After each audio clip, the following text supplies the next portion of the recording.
repping for the 3 stars. Look at us to the top, no ifs, no buts, winning any game. Para to sa PIN na yes. Di mo matitin ang aming boses sa new level. Nasa kalye man o mobile window, I become a legend. Open fire, we unite, we winners. Built with pressure, like diamonds are made of. Switch na lane na parang Lera, HP racing, may reset up. Built like a tank, buhat ni Hill, that full load SS parang Lyra. Susundan ko ang iyong bakas, kasama patas, tagumpay natin to. Dahil tayo'y malakas, para sa Pinas.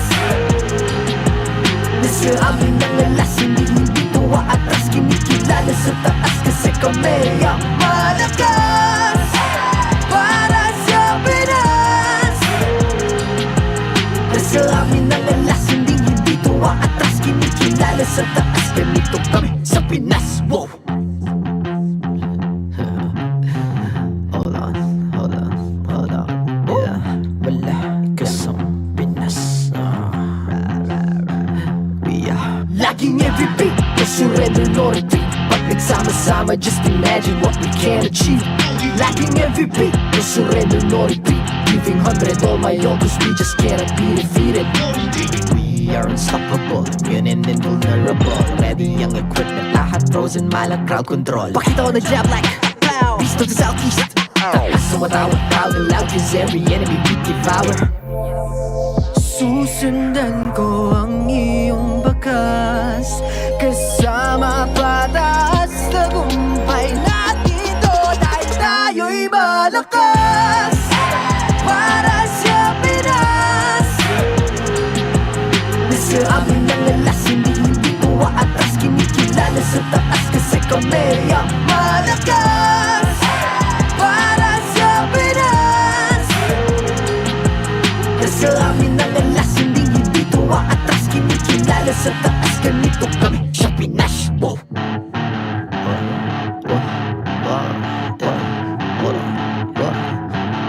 Malakas, Pilipinas, malakas. Kahit anong lane, we become the monsters. Malakas, Pilipinas, malakas. Face the golden sun, I'm repping for the 3 stars.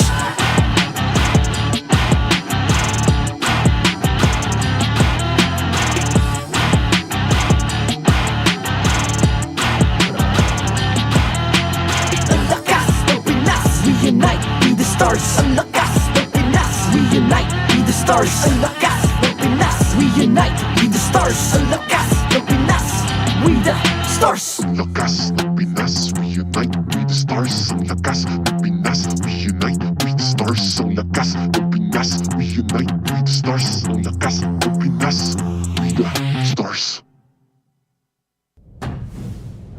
The 15th season of MPL Philippines is brought to you by the following sponsors. Infinix, the MPL official tournament phone. Lakas sa laro with Infinix. Smart, the official telco partner of MPL Philippines.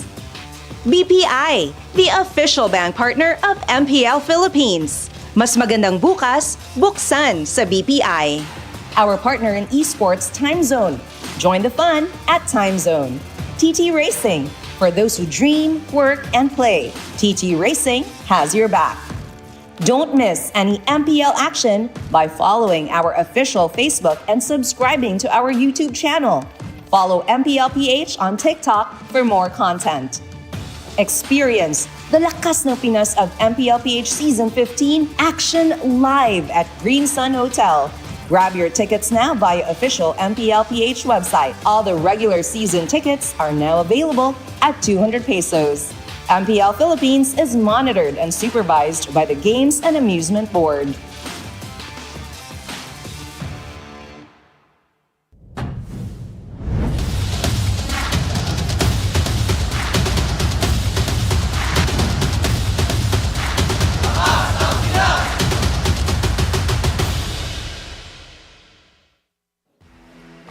Maligayang pagbabalik dito lamang sa MPL Arena. Ako si Hans Galeria and we are officially starting the second round of Season 15. Kalusi, with all of the matches na kailangan nating asahan, ano bang dapat i-expect ng ating mga MPL fans? Nako Hans, I'm expecting more intense competition, especially sa mga teams na kailangan bumawi.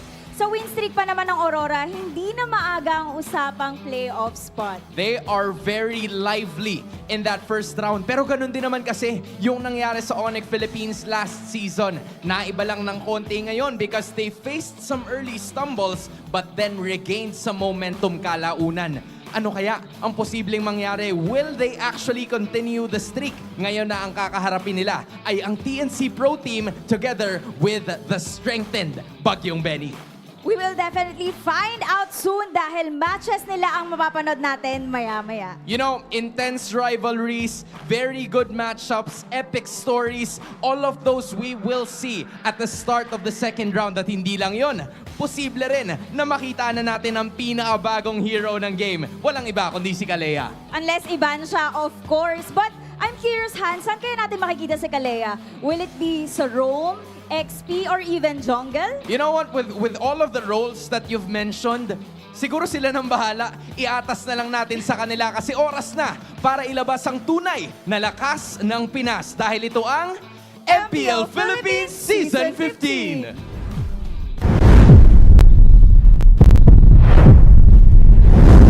Can't believe how fast time flies because finally we're in the second half of the season wherein we'll witness round 2 matches of the matches we've just witnessed. Will it be the same result or will these teams have their revenge? Welcome to the English Desk. We're together. We're with Naisu and of course the Cal Bros, Ian and Renmar. I like it. That's going to be official number, the Cal Bros. Why is it the Cal Bros? It's like the Filipino word Calbo, bald. Ah. So the Cal Bros. Oh my gosh, Naisu, you're slow today. But but you know what's not slow? What's not the slow? Matches we've just witnessed, because again, week number 5 in just how many weeks? Of course, 5 weeks. 5 weeks. Yeah. You answered it yourself. yeah. But you know what's faster? What? Of course, our official sponsor, because you can play like a pro with Infinix GT20 Pro, the MPL official gaming phone. Grab yours now and use the voucher code INFIMPL to get us to 1,000 pesos off and exclusive freebies to GT20 Pro. You can ensure that you will be strong. That was pretty good. I like the segue there. You like the translation? Yeah. You like the segue? Am I doing good? You're doing good. We got. You're already looking for validation. I was gonna say. Just started the day. He's my dad, sorry. We just started the day. We're just opening up the, as they mentioned, second half of the regular season. That's actually kind of crazy when we think how fast those 4 weeks went, I would say, because so much happened in that time frame, and then now here we are, a new patch still, but also a new hero. Yeah, and speaking of a new day, bringing you a better tomorrow, BPI empowers Pinoy gamers with the next level banking solutions to help you level up in life. Digital deposits, accounts, insurance, investments, loans, and more. And you can start saving for an epic future. Open up your account now at #SaveUpAccount today via the BPI app. Don't miss out on this amazing deal. One ID, 5 minutes, and you already have an account. Open an epic future with BPI. Now, gentlemen, we all know that in the second half, we are already seeing or starting to see the shape of how the playoffs will be becoming. So far, Aurora remains undefeated on top. Is that what you expected coming into the season? Me personally, no. I actually just talked about this previously on my own videos out there. I was one of the people that did not expect this. Now, I didn't think they would be, super inconsistent and whatever people were talking about online. But I didn't know they'd be this good, is the biggest thing. And now they're on this crazy win streak. They're 7-0. Yeah. Going into the season, even the members of Aurora didn't expect them to be this good.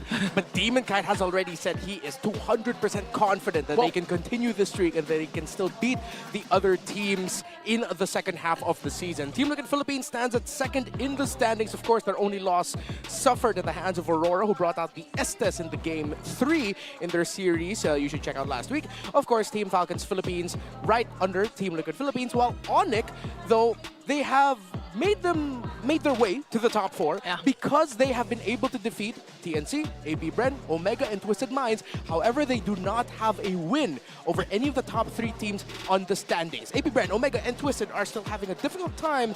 Now let's see if their fortunes will change this half of the season. Speaking of major changes, compared to Season 14 and Season 15, we might just witness one of the hottest starts in the season, because so far, looking at the differences, the Season 15 is more intense. Oh yeah, more action, plus 200 kills at this point. Compared to the halfway point of Season 14, we have 200 kills more this season. Increase in all kill events are already 2 savages this season, both in the hands of members of Falcons Philippines, while there are also faster game duration extremes, but the game has gotten longer. The longest game of the season, 35 minutes, 45 seconds. Second longest, 30 minutes and 54. The average game time is 16 minutes and 29, although because of the extremes of long games, it feels like it has gotten even longer. If you look at the center of the graphic, you see the blue and red side win rate. It's a little bit even. Let's see how that changes with the introduction of Kalea for this weekend. And of course, with the top heroes pick, this is where we're gonna have to look and see how the meta will change. Suyo, Granger, Phoveus, Farsa, Jawhead have dominated in terms of most picked in the role. While for the heroes band, it's been the same old story. Juicy, Fanny, Matilda, Loyi, and Phoveus, same as the heroes pick. How will that change with the inclusion of Kalea? Is the biggest question heading into this weekend. You know, some things really never change. Speaking of some things that never change, looking at the Super Marco, kills with 0 deaths, living up to his name of a bulletproof, still leading alongside Doming, Kite, and Jom. And apart from that, what shines the most for you in terms of highest records in the game? Before you answer that, I would say, looking at this, it's like a piece of armor, man. I think I would have equipped Season 15 with all those green numbers over there. Oh yeah, that's a lot of benefits. That's a lot of benefits. That's a lot of defense. I like it. Like our RPG mindset here. It's throwing me off, man. Yeah, I like it. I mean, that's what we were talking about earlier in terms of like the kill events. Yep. Double kills, maniacs. We've already had 4. All the turtle kills, poor turtles, and the lords as well. So yeah, it's been a very kill-hungry season. Woo. But it has shown. It has, and the one thing I see from this too is our rich guy isn't even a gold laner. Our rich guy of the season at 1,051 GPM is actually a jungler. It's Saida. Whoa. Yeah. And I think that's also kind of a depiction of how Snowball and Gold hungry the jungle is right now with the assassin heroes in that lane. So here's today's schedule though. Yeah, later on, we might see the BPI rich guy Zyda once again back in action. Might go for a revenge up against Onic in a second match, our highlight match. But first things first, we will see another matchup between Aurora and Twisted Minds. This is the perfect way to start off this weekend with all of the questions we have about the meta, about the picks, about Kalea, where is she gonna go? The go-to answer will be in the game because definitely she's gonna get picked up today. It's Coach Master the Basics and Coach Bonchan. We know their track record in terms of drafts, how crazy they've gotten with their picks in the past and even in this season so far. So come on, show us something spicy here. Yeah. Can we, what do you guys think? Because our host asked us the question, where do you think Kalea is gonna fit the best? I mean, probably most people say Rome. Rome. For me, she's gonna fit the best in the red side ban. Yeah. For sure, I'm betting 100% ban on the newest hero, Kalea. But again, going back to Renmar's point, the epitome of the Ube Lotion. Ube Lucian. Ube lotion. Ube lotion is something different. You only use that on the weekends, and it's only a Friday. The epitome of the Ube Lucian. Again, the coaches, Coach Master the Basics and Bonchan, shared the same banner under Blacklist International, and now they're actually reinventing what it means to play an Ube style.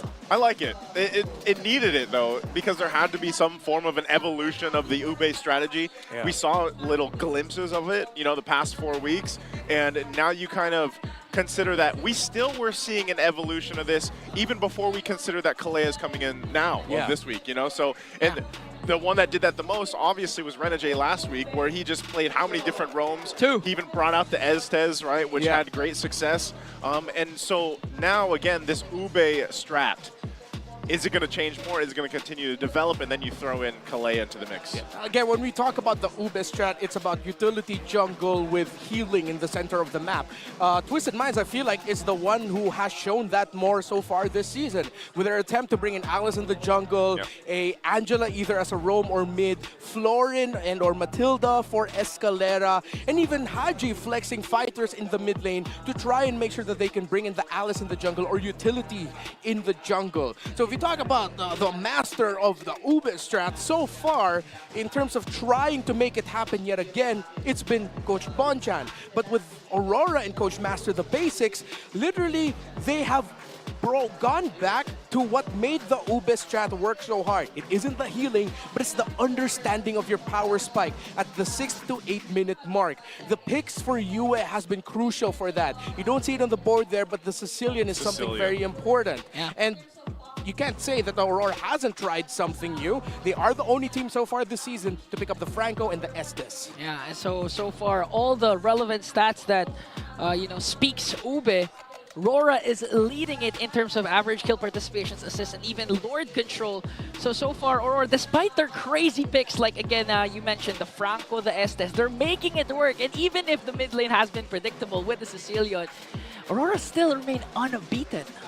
It's kind of puzzling to me how Yue just continues to pick the Sicilian in most of the series, where he's just picking it, every game and still having that success with it. So I was kind of questioning at one point, like, our team's going to actually decide to use a ban slot towards the Sicilian, or is it just you let it go? Is the game plan to go ahead and just end the game before that power spike you mentioned pops off for the team? Because, I think one of the differences too is you have to consider, because Kalea coming in, that some of the bans or the banning patterns will have an effect too here for the meta. Yeah.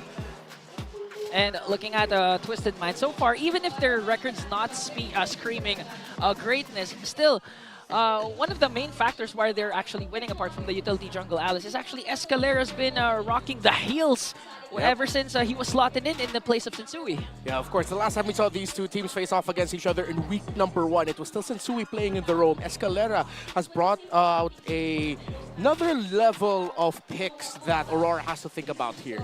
I think they're still going to be leaning towards favoring the Matilda and the Gatatkacha, but there's a whole slew of pocket picks that Aurora has to watch out for. The only team so far to have played the Hanzo, Juliet, Kadita, Florin, and Alice are Twisted Minds. So if Aurora go into this with an idea of stability around the understanding of the power spike, you're going up against a team literally living up to their name, wanting to twist the minds of their opponents with all of the picks that they have in their pocket. Yeah, and even if Twisted Minds lost their very final match last week up against the defending champions Onic, they showed heart. They showed that they can go toe-to-toe with the World Champions, because they were able to extend the game to 3 series. A lot, 3 games. A lot actually goes to the credit of James, the ultimate fighter, with his Phobias. But for you guys, what should Twisted do against Aurora MLBB? Go ahead. Is it discover a new meta? Oh, you go ahead now, Naisu. No, I want you to read the multiple choice. Introduce a new player.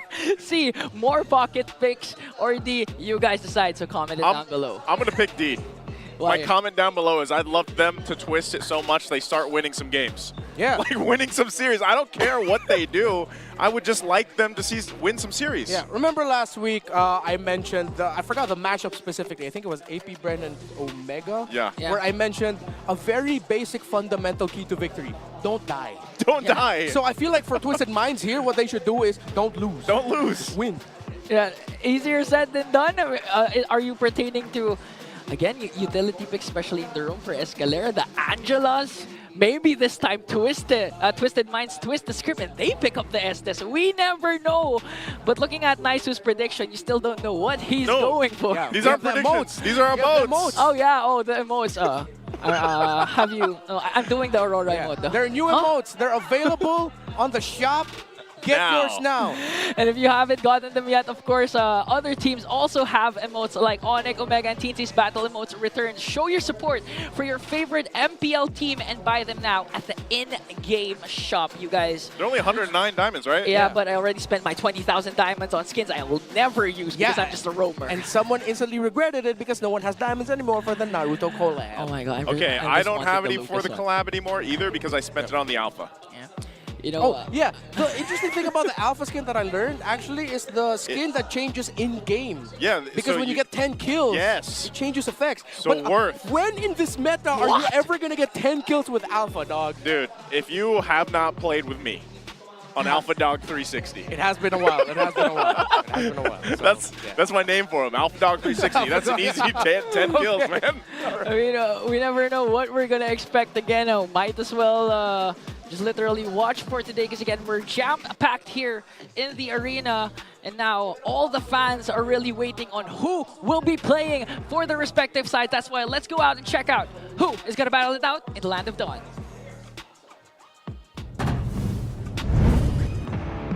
to oversee and uphold the tournament's integrity, guiding us through this match, our marshals, Joshua, Chico, Sent, and David. After ending the first half of the spotless record, can the lights glow brighter in the coming weeks, or will there be a twist in the story? It's Aurora and Twisted Minds. The EXP laners, Mr. Consistent Edward, and the ultimate fighter, James. In the jungle, the last raider, Damon Kite, and MP the King. In the mid lane, the mid laner of the week, Yue, and the KDA machine, Hajizi. In the roam, the back-to-back roamer of the week, Renegade, and the magician, Escalera. And in the gold lane, our back-to-back player of the week, Dom and Kite, and making his debut, Jamal. And of course, their coaches, Coach Master the Basics and Coach Bon Chan. We are bringing back another classic because it is time for the face-off. Coach Bonchan, this time around, gusto nyong bumawi. Ano ang palag mo? Hindi ako basta-basta nagiging random post.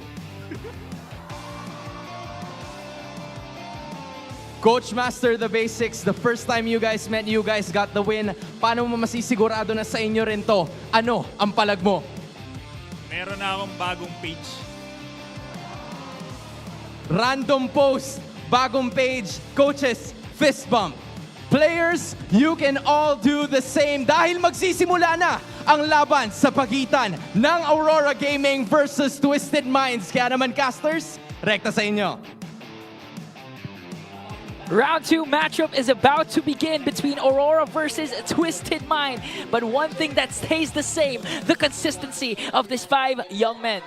And again, it's Edward, Demon Kite, Yue, Renegade, and Domen Kite. These guys have, I felt like in a way this season made up for a whole lot that people had to say, constructive criticism-wise or not, leading into S15. And so far, they're the team. I would almost say that if they've been playing the way they have and even actually refine that, we might see this team go undefeated, like for the regular season. Especially since they just defeated the 2 Titans, TL PH and Team Falcons. But one team that looks to end their streak is standing in their way right now, Twisted Minds Philippines. I know the question in your minds right now, who the heck is Jamal? Well, he is one of the rookies this season, and he is the cousin of Hajizi. Currently in the global standings of MLBB in-game rankings, he is 50th in the world. This is why Twisted Minds PH brought this young man in. And the moniker for him within the camp of Twisted Minds PH, Hajizi 2.0. But we all know it's a different ball game in the big leagues.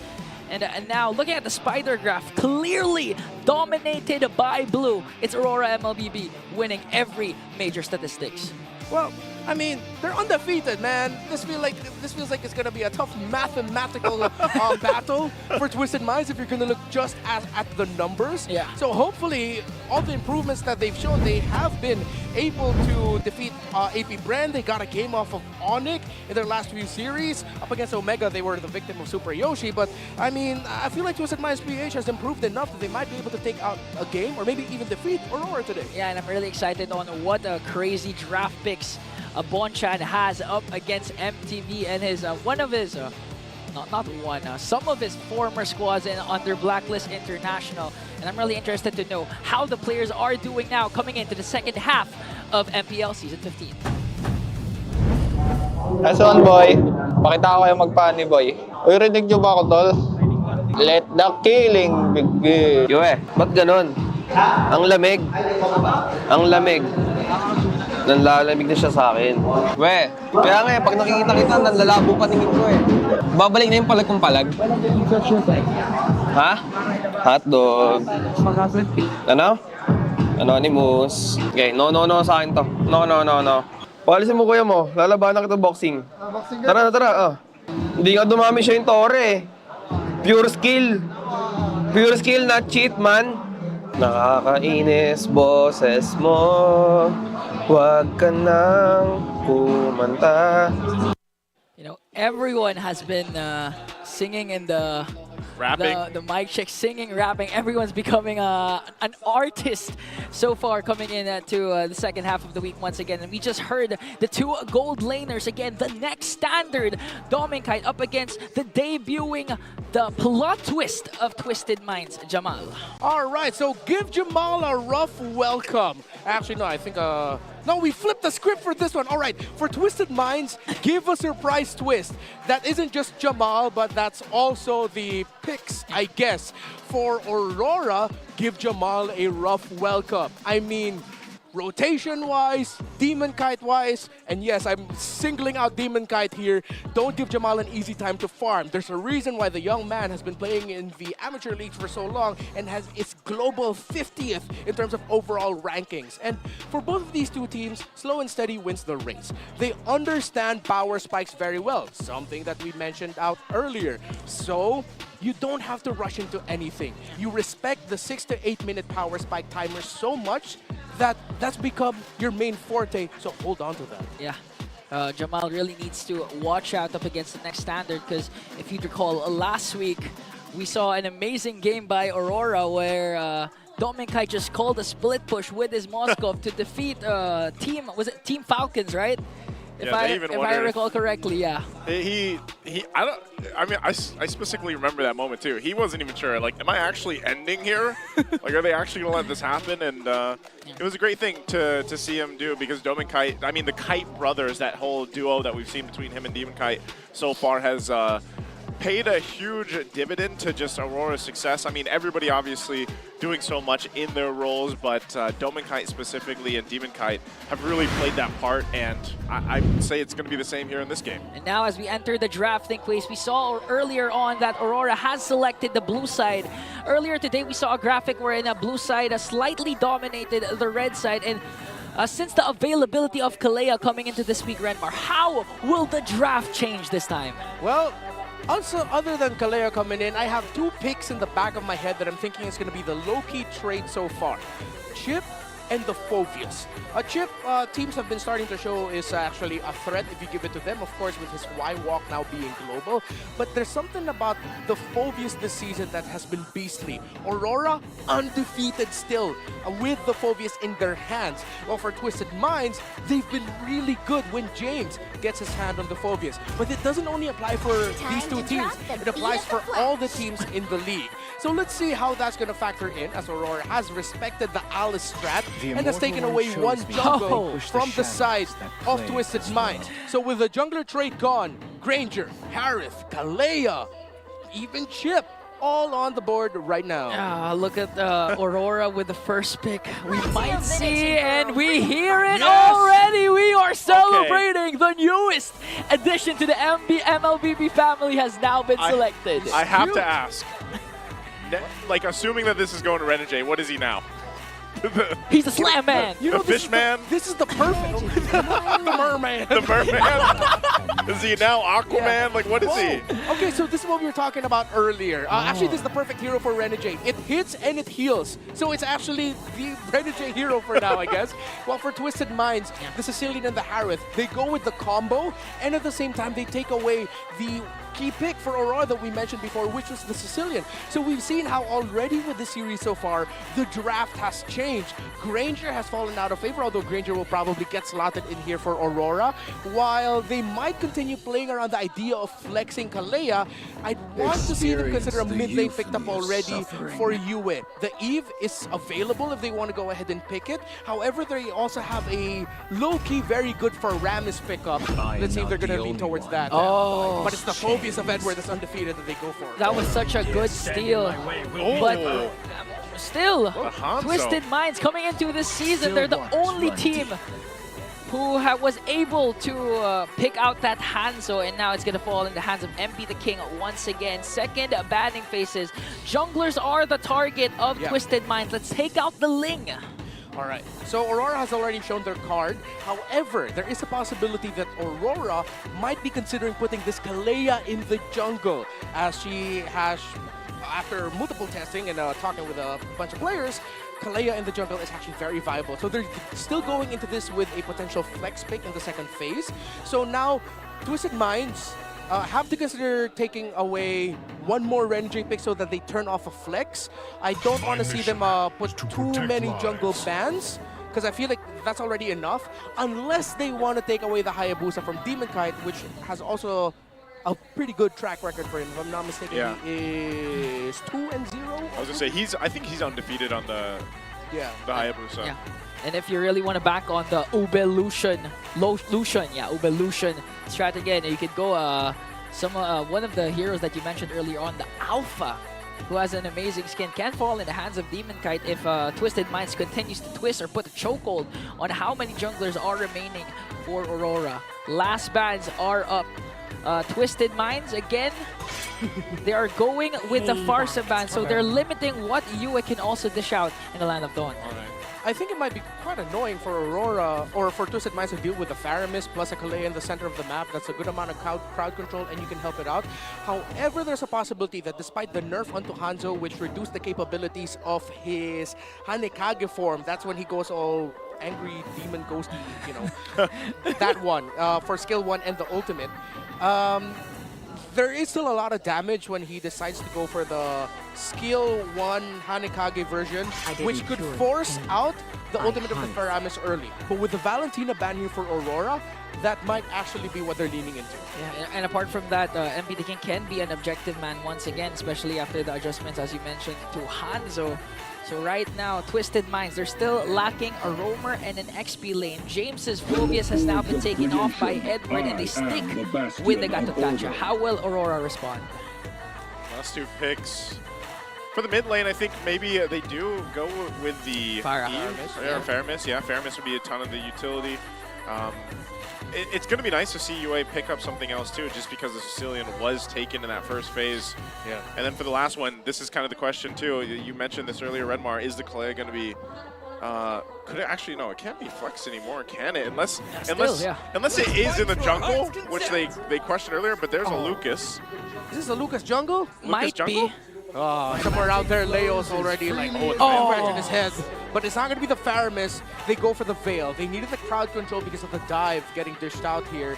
And it makes team fighting actually for a Harith so difficult. But the Harith is the most played hero of Jamal. So let's see how it'll work. While for James, with the Phobius gone, CC and Hilda, I think, are going to be his two best options. Considering that Twisted Minds have shown that James is so proficient with it, I think Hilda's going to be his go-to pick here. Yeah, but you know, the Allow way me to lead the charge. there, you called it. Good call, Redmar. Hilda will be locked by the Ultimate Fighter, one of his signature heroes, down to even when he was back in MDL. The lineups are set. We're seeing sort of switches when it comes to the mid lanes, especially. Yue this time doesn't have his signature Sicilian. It's going to fall in the hands of Twisted Minds. And of course, the debut of the much-awaited Kalea will be in the hands of the Merman, Renegade. Yeah, the stable's so excited. Inga's already smacking it. Yeah, because, you know, second half, we already see the Kalea right in action. And for you guys, if you haven't tried out this hero, you gotta try it out, because again, it's easy win, a sure win in ranked games. And so far, still, the draft index leaning towards Twisted Minds. Yeah, I think this number is quite skewed considering that we don't have enough data on the Kalea just yet. But then again, Lucas Jungle does not have a glowing track record even since SPS. Yep. So it's been a while since we saw Lucas Jungle that didn't struggle. Let's see how Aurora will make it work. Game number 1. Will we see a revenge tour for Twisted Minds up against the undefeated kings of MLBB? So far, Aurora, or will Aurora continue their dominance? Going up into this too, I'm wondering how that matchup's going to work. Just because, yeah, Lucas hasn't done too well in the jungle, and then you're up against a Hanzo, who is currently sitting at that 0% win rate. I think it is only MP the King that's picked them up so far, so pretty standard stuff to start the game. All right, so the rotation is to make sure that the Lucas gets to farm faster. Renegade hugged and leashed the orange buff, and Demon Kite went for blue first. So they're already at the Scaled Lizard area in the bottom half of Twisted Minds' jungle, and they're invading that, while the Jamal, seems like a mashup-wise, is getting stopped a little bit by Dominkite in lane. By the way, for Kalea, she is the 127th unique hero picked throughout MPL Philippines history, and number 61 in terms of unique hero picked this season. Wait, how many heroes do we have already in the Land of Dawn? Is it more than 120? It's got to be more than 127. So yeah, not every hero has been specifically picked up just yet, but yeah. And looking at the emblem so far, I didn't see what the I didn't see what the Renegade rocked with the Kalea there. Knowing Kalea, it's most likely support emblem, very similar to a Badang emblem build-up because you want to maximize the cooldown reduction. By the way, 128 unique heroes. Wow. So there's only one. What's the one?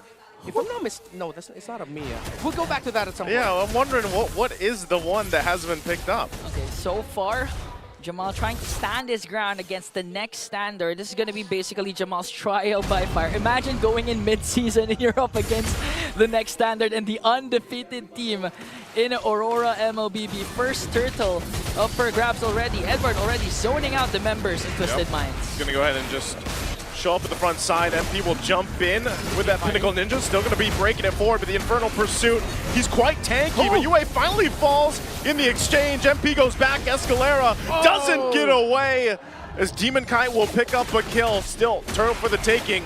Edward at less than half health. He might go down. Another Infernal Pursuit, holding his own against James, and here comes the slam from Renegade. Retribution's going to be used, though. They won't be able to catch James. Edward was literally one more hit, but again with the addition of Renegade, a lot of heals are coming in, but MP. Oh, Renegade gets taken out by MP. Num num num num num. Delicioso. And I think that's a very good example as to why Kalea is quite ill-busted right now. But good thing the Twisted Minds got into that actually with a revitalize for the Gatos Gacha, and they held out. James had very good positioning that made Aurora think twice, hence why in the long run, Twisted Minds were able to win that skirmish because James didn't let go of his pressure point in the back line, and it made Aurora hesitate somewhat. MP the King though getting invaded by Aurora. Okay, UA gonna take the Avatar of the Guardian. Whoa, UA won't be able to escape either. Renegade holding on.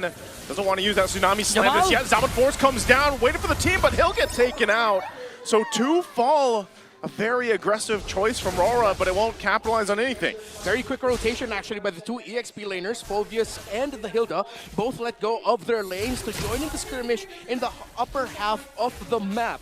So I think right now these 2 teams are in the same wavelength, but Twisted Minds, in terms of improvement, they're showing it already. They're fighting a little bit better, their comms are clean, execution is clean, and they're not just giving up if it looks like it's not a good fight to take anymore. They're trying to find ways to get back into it. Yeah, so far Twisted Minds already looking good. Even Jamal, despite going up against Dominkite, actually is doing good. A lot of that, of course, will add up to the fact that they have Purify. So even if Aurora starts their aggression early on, especially the crowd controls coming in from Renegade, one Purify can do the job and twist the game right into their favor. And right now, Twisted Minds already a 1.7k gold lead. And looking at the lineup, you don't want to be this behind, especially early on, up against a team with a Sicilian. Yeah, the fact too that MP's got these early kills, this is probably the best situation he's been on the Hanzo since he's the one picking it up. So on his way to go ahead and scale up, goes in now for Edward, might be able to pop off the feast. Infernal Pursuit again, Comes through, has to flicker defensively, but he's still alive. Goes down, jumps on in, and Edward survives the 2v1. Oh my god, the Brave Star worked, but look at this! There's a Tsunami Slam once again. Renegade will back off. Bought enough time, but Escalera popped the Revitalize. Jeezy goes down, and Avatar, the Guardian going to be used from Escalera. Gets a ton off with the Unbreakable, and James waits in the brush. Now chasing for Yue. DemonKite on the run, has to get away from James and Yue. There's the flicker forward from James. James still on the run. Can't get him, and now he's going to be in trouble. Gets knocked in the air, and here's the rest of the squad to come crashing down as they punish James. Twisted Mind slipped on the discipline there. In lane, Jamal gets single-handedly taken out by DominKite, while James committed the flicker, tried to outplay the Lucas in the beast form, the Sacred Beast form. Just wasn't the right call there by James, and now the early efforts of Twisted Minds have slipped out of their hands, and it's going to the side of RORA now, with them being able to break the first tower in game. Okay, Jamal pops his Purify already. They're trying to go in, flickers out for Aurora, but Twisted Minds going for the chase. MP looking to get the feast off again on Yue. Hajizi will clean up their kill, but enough damage from MP to cap it off. So they do get a kill in that, but they did get the Purify again. They have to play around Renegade's pressure with that Kalea and that Tsunami Slam. Really a back and forth matchup happening right now. DominKite already has his Hunter Strike, the Sky Piercer, so you can expect the range and the aggression that Aurora can bring. They can pour it onto Twisted Minds at any given moment. But looking at the matchup, it's all boiling down to extended team fights. So far, if Twisted Mind, if they don't have the Revitalize, they're having a hard time, especially countering out Edward's Brave Smite, and not to mention the heals coming in from the Hitman, the Merman rather. The Merman. Well, Aurora has to look out, though, for MP the King. 2 kills already, and both of them coming from the back off of being able to maximize the Soul Snatch. That is the name of his Demon Feast when he is in the Forbidden Ninjutsu or the Hanekage form. And that was the one, if I'm not mistaken, was nerfed a little bit. The buff was in the human version, the Demon Feast form. Okay, now Twisted Minds trying to aid Jamal in his own lane. But Edward might respawn right away alongside the members of Aurora. So far, 20 seconds before the next turtle will be, before the next Lord will be, wait, was it the turtle? Yeah, the turtle will be spawning. Yeah, third one of the game. Yeah, third one in the game. So far, one each has been secured by both of these teams. And again, it's going to be a matter of who's going to, so far, do a crowd control first, because we haven't seen much crowd control coming in from the Hitman himself. Yeah, it keeps getting cleaned out or purified out. So we've seen it a little bit, usually onto Escalera. But let's see if he's going to be able to get a big pick at some point in the fight. This one again, Renegade holding down the front. Going to go ahead and jump in and just has to get out. Dodges the Avatar of the Guardian. But they're going to respect MP as Haji fell, and now they're going to fight for it. MP gets the turtle. Last one of the game, but they're still going to force the fight. Jamal in trouble, too. Under this Almond Force. Won't be able to escape DemonKite. And they get Escalera, too. They might have lost the turtle, but they got 3 kills. And it's looking like they're planning to extend that by going for the middle lane. MP the King trying to delay the push of Aurora, but this time you can already feel a Renegade. He has the capability to go ahead and do that. He's jumping on in. They're going to be looking for James. James won't be able to survive the shots coming out from DominKite. Now the mid turret, the tier 1's going to fall. MP again goes in, finds it, and takes out Renegade. He's really using that Soul Snatch very well as an execute. Although Aurora does have the lead here, they were able to win the last team fight. Good call by Aurora, specifically DemonKite. Go ahead and chase Hajizi. The Sicilian is the key piece for the Twisted Mind strategy here. And although he has suffered 2 deaths, the farm has been going well for him. He has a big lead compared to US Vale, who only has around 4K, while he's getting closer to the 5.5, 5.6 mark. I'm talking about Hajizi. And when it gets to the very late game, Twisted Minds actually has a very gnarly late game lineup that can defend quite well around the raw damage between the Harith, Sicilian, and the Hanzo. The only question will be is if Escalera and James can hold out long enough for their main damage dealers to do their job. So far, we've seen Escalera and James actually try and isolate the backline of Aurora, but the mobility of Aurora that they're showing just goes to show how capable they are for going this. But look at this! The damage for him, even Edward, he's not taking enough. He gets back MP, but there's the knock up into the windstorm. UA finally catches MP, gives him his first death. Okay, so the #1 problem that Aurora was facing was MP the King's Hanzo, and they were able right away to make quick work of that. Heads-up play coming in from UA for finding where the body is lying, setting up Aurora for might be a clean Lord take, because Twisted Minds, they have to give this away. All right, the first Lord now going to the side of Aurora. Twisted Minds will have to play from their defense. Luckily, Hajizi didn't have a hard time farming up.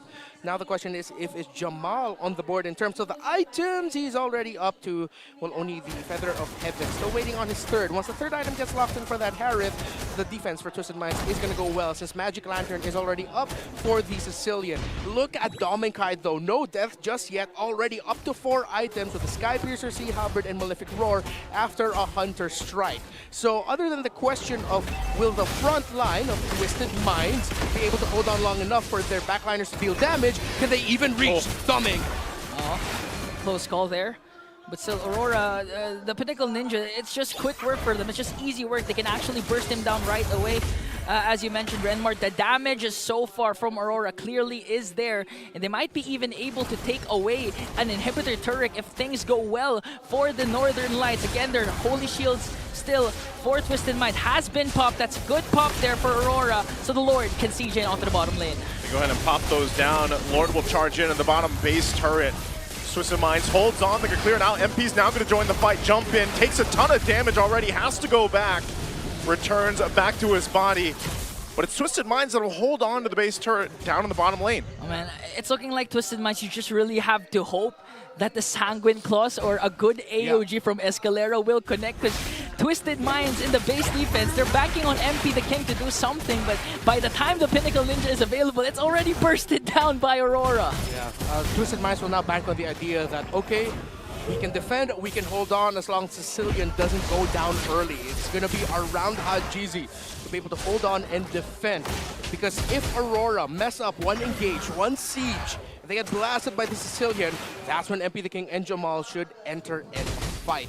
By the way, quick item update for the Harith, still on the way to the Holy Crystal, 7K for Jamal. And speaking of the young man's debut, so far I've seen some points of pain points for the young man. Growing pain, still he is a rookie. There were times where he should have just backed off. And let's see if he can time those a little bit better, especially in the defense, because he's going to be very important in those scenarios. Yeah, it might be because of his aggression and eagerness to one-up one of the best gold laners so far in MPL Season 15. Lord will be spawning in 35 seconds. A while ago, it was detrimental for Twisted Minds because they were able to pick off MP the King down to the middle lane because of Yue prior to the first Lord.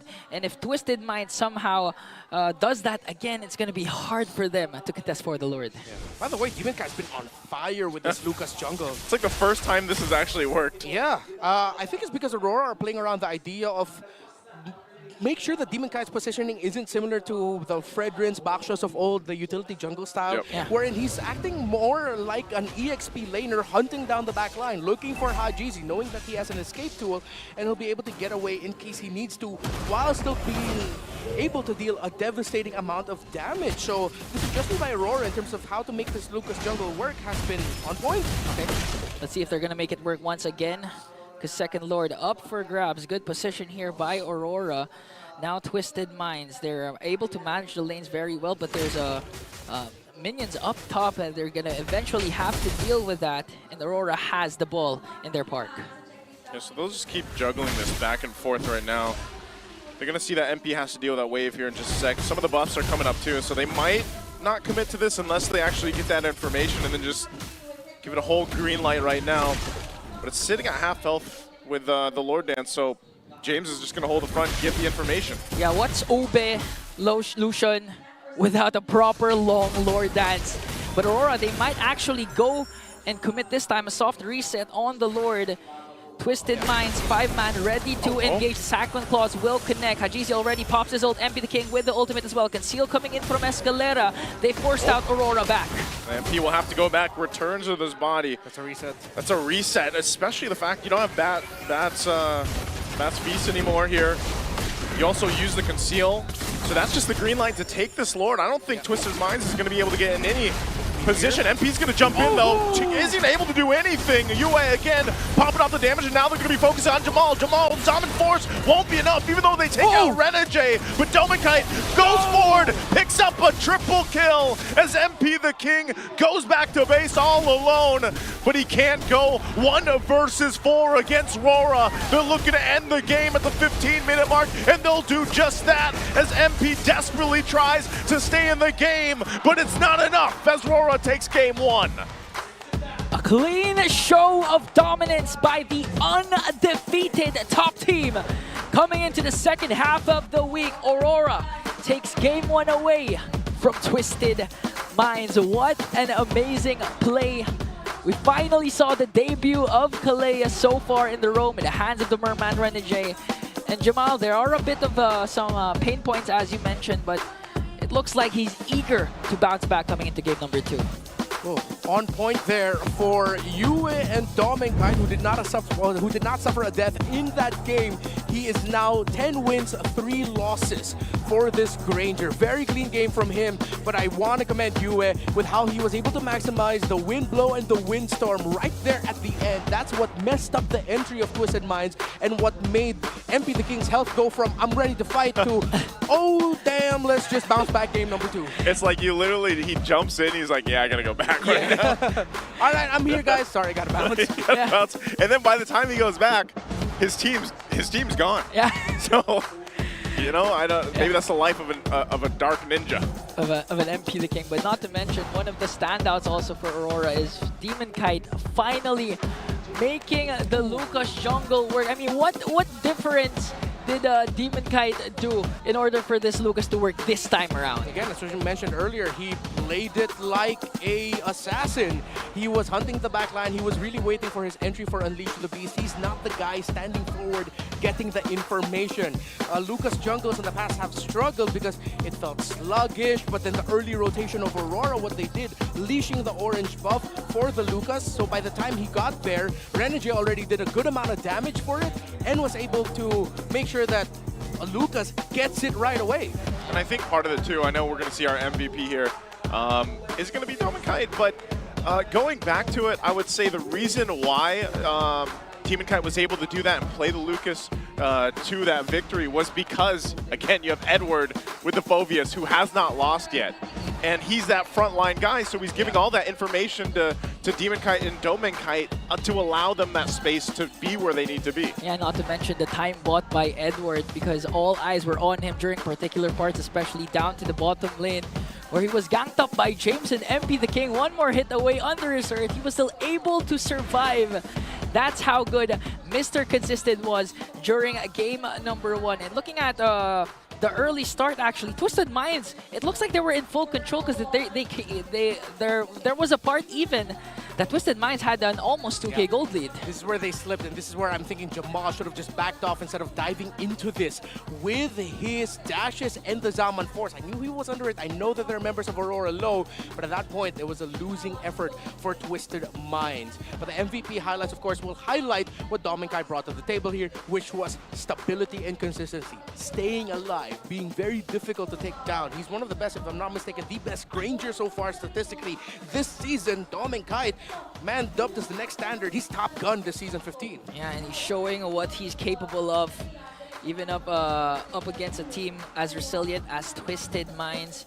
And so far, Aurora looks like they're really unbothered, unbeaten, still in full control. And they're living up to what DemonKite has mentioned, that this time they're 200% confident in, was it taking down the streak of Onic with a 13-1? No, beating everyone. Basically, yeah. that's also the same. Yeah, pretty much the same idea. He just said it in a different way, you know. He's just saying that he wants to go 14-0 and he thinks he could do it. He said it as like a dad. Yeah, and he said it like a dad too. By the way, it's an assassin emblem for the Lucas, so that's where the damage comes from. but it also went sort of like hybrid. It used raw damage to be able to use spell vamp to bring his life back to a healthier amount. So instead of building for defense, except for that brute force breastplate and those Queen's Wings, he went for raw damage first, then with items with good spell vamp and cooldown reduction. So that's how he stayed alive. That's how he was able to stay tanky for Aurora. But again, they didn't play this as like a utility jungle where he's holding the front. The Kalea and the Phobius together make for a devastating front line that not only holds the front line very well and for a long amount of time, but deals that hurts a lot amount of damage. Yeah, that's where the Lucian... It's always the lotion. Why can't you get lotion out of your mind right now? That's where the Ube Lucian is Can coming we get from. an actual company to make some ube lotion for Ingan over here? Wait, you wanna Be make your it number one edible, though? sponsor. No. But again, that might be the epitome of the Ube Lucian again. The jungler not being just a utility, it can be flex as an assassin, whatever role you want from Demon Kite. And now our BPI rich guy for 100, I don't know if it's almost 100, but still the next standard Doming Kite with a gold per minute of 831. A lot of space provided for this young man, and my mind keeps going back to the draft and them being able to pick up the Veil. Instead of going for an all-in fight for the Faramis, they decide we need a stopper. So they go ahead and picked up a Veil, and which provided so much space for Doming Kite to shine. Of course, he's going to get the rich guy here, but of course, you also have to acknowledge the fact that he straight up beat Jamal in lane. Yeah. There was a crucial moment wherein he was able to Solo kill Jamal. Yeah. Yeah, Jamal, I think you mentioned this in game, Renmar. It's his debut here for the professional league. Obviously, he is a very skilled player. He's highly ranked globally and everything else. But that's always the case when we see these amazing players come into the professional league. It does take them some time to find their footing, right? No matter how seasoned or how many games and accolades they got in the amateur scene and then to where they are now, it's apparent that they have to find their footing in it. And you're going against a guy like Domin Kite right now who's been on fire lately. He went through this too at one point when he was first introduced for, was it NXP? Yeah. Right? So we were saying the same thing for Domin Kite back then. Like, man, imagine the potential that this player has. Look where he is now, seasons later. And so for Jamal, I think, again, give him some time. I know this is a lot of people's first time seeing Jamal play because you're used to seeing outplayed play there instead. So maybe in game 2, he'll be able to find some adjustments and kind of be a little more passive against Doming Kite. Yeah, what I like about Jamal, though, is that he's a go-getter. Even though the things that I labeled as pain points, him deciding to fight when he needs to back off, those are things that you can easily rectify. Yeah. It's hard to tell a passive player, hey, we need you to fight more, because everything in your brain is telling you, no, I need to play it safe. Yeah. And that's where a lot of the gold laners, go under the rug here. But Jamal has already shown that, okay, I just want to fight. But it's so easy, or it's easier to develop a player to have a little bit more of a defensive mindset. Put me in, and coach. balance it. Yeah, It's exactly. like that. That's the attitude. Yeah. Put me in, coach. And that's why we actually say a lot of improvements come from the discipline that star players will be getting. And now the meta check for Kalea's effect. Renmar, please explain, how do we play this Kalea? All right, you hit things and you don't stop. Okay. And you maximize the puddles that you spawn with every skill that you dish out. Your second skill becomes a jump in the air if you bump into a wall and if you bump an edge of your puddle. And that's one of the reasons why Kalea is so shifty. But there are theories around her. Roam, XP, or jungle. Those are her possible roles. Will she be a 100% ban rate like Chip in Season 14? So far, she's let through. Let's see if she's going to continue getting let through. Red side Kalea ban, of course, that we did not see. Twisted Minds decided to play into it. And will this bring in a resurgence of utility meta? Again, I don't think so, but it puts the option there. It's very possible with how offensive-minded Kalea is. Yeah. She is one of the two support fighter heroes that's labeled in-game, the other being Kaja. And when you look at her rank game data in Mythic rank and up in the past 7 days since her release, highest ban rate, 97%. Pick rate, though, quite low, but when she shows up, that's around a 55% win rate. That is global rank game data stats. Yeah, and among the many reasons why Kalea has been popping off in her ranked games is apart from his a lot of crowd control skills, we actually saw the sustain that Kalea brought to the table in game number 1, especially during the first phases of the game, wherein the continuous heal that Kalea brings in the hands of Renergy was just too immense, because a lot of times Edward was supposed to die in that game, but he stayed alive as the Mr. Consistent of that game. Yeah, think about it like this. Kalea and her ultimate make her a pick-off-centric hero, and her second skill as well. She has strong crowd control. Usually the trade-off for pick-off heroes is they can't last long in fights.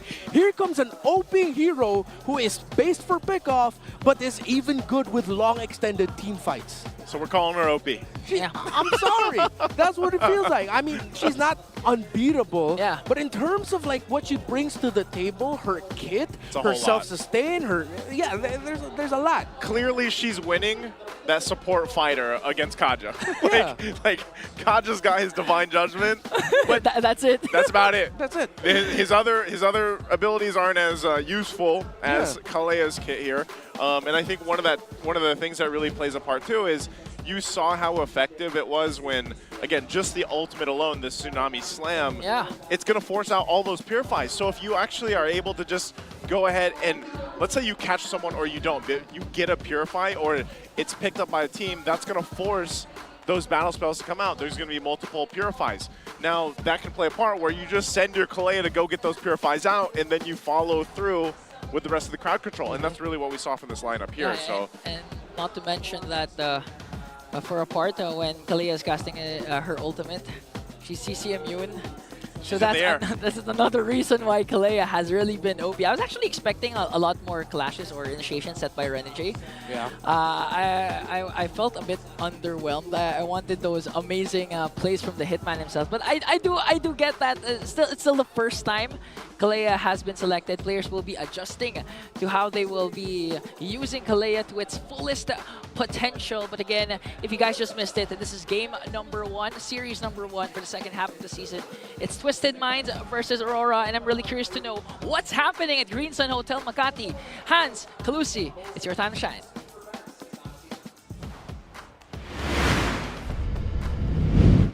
Maraming salamat sa ating mga casters. Kanina lamang ay may chance tayo para makapanayam si Jamal making his debut match for today together with Coach Bonchan representing Twisted Minds. Kalaban nila ang Aurora Gaming who's currently up in the series 1-0.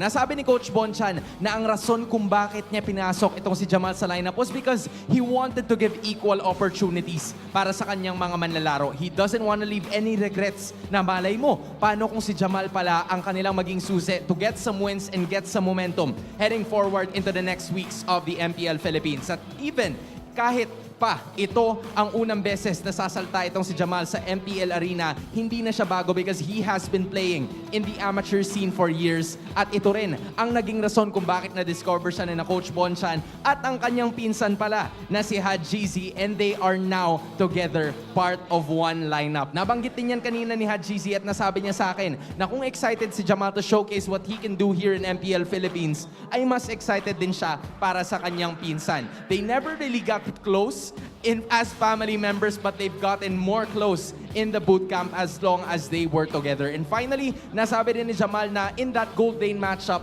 nakaharap na niya itong si Doming. Kahit used to be Doming that is part of Cerebrum Esports, but then moving forward, he will try to do his best and continues to showcase na hindi lang siya makakabawi dito sa game number 2, but also try and make things work para sa kanyang kupunan and head it forwardly into a game number 3. But before anything else, bago natin irekta pabalik sa ating mga casters, we will be going on to this side because we're gonna be seeing some familiar faces. Everybody give it up for RSG, former RSG players. That's Nibor, Aqua, Kusei, and of course you have Exort. Nakita nyo na siya.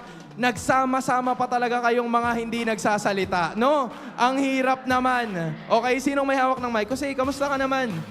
Okay lang po. Saan ka ba namin makikita? Parang ang tagal ka na naman hindi nakikita. Lumipat po ng Malaysia, Aero Esports. Alright, so you are formally a Filipino import and we're excited for you. Actually, ito naman, pili ka ng kakausapin ko dyan. Kasi hindi, na tumingin na. Sige, Nibor. Nibor, parang ang tagal ka namin hindi nakita. Kamusta ka naman? Ano nang pinagkakabalahan mo ngayon? Okay lang po. Nag-RG lang, RG boy. RG Boy ka muna today, RG Boy. So, may chance ba na makita ka namin like in the future with like an MPL team, MDL team? Nandun pa rin ba yun? Kino-consider mo pa rin ba siya? Opo, inaantay ko lang po matapos yung, basta yung ano. Okay, inaantay niya lang matapos yung basta, kung ano man yung kailangan matapos. Exhort, parang nakita ka namin dito last week nagkaayaan lang ba? Paano ba nangyari to na magkakasama na naman kayo ulit? Then po, biglaan lang po nagkaayaan. Tapos gumawa na bigla ng GC. Tapos ayun po, sumama na po kaming lahat. Kasama nga po dapat si Irad pero hindi siya natuloy. Okay. So, Irad, sayang naman kung napapanood mo to, nakaligtas ka kasi na-interview yung 4. Aqua, kamusta ka naman? Parang, ang tagal ka na kasi namin hindi nakikita. Na-miss ka na namin na nandyan ka sa entablado. What do you think of the matchup so far ng MPL Philippines? Itong Aurora versus Twisted. Nakaka-enjoy po manood. Sarap.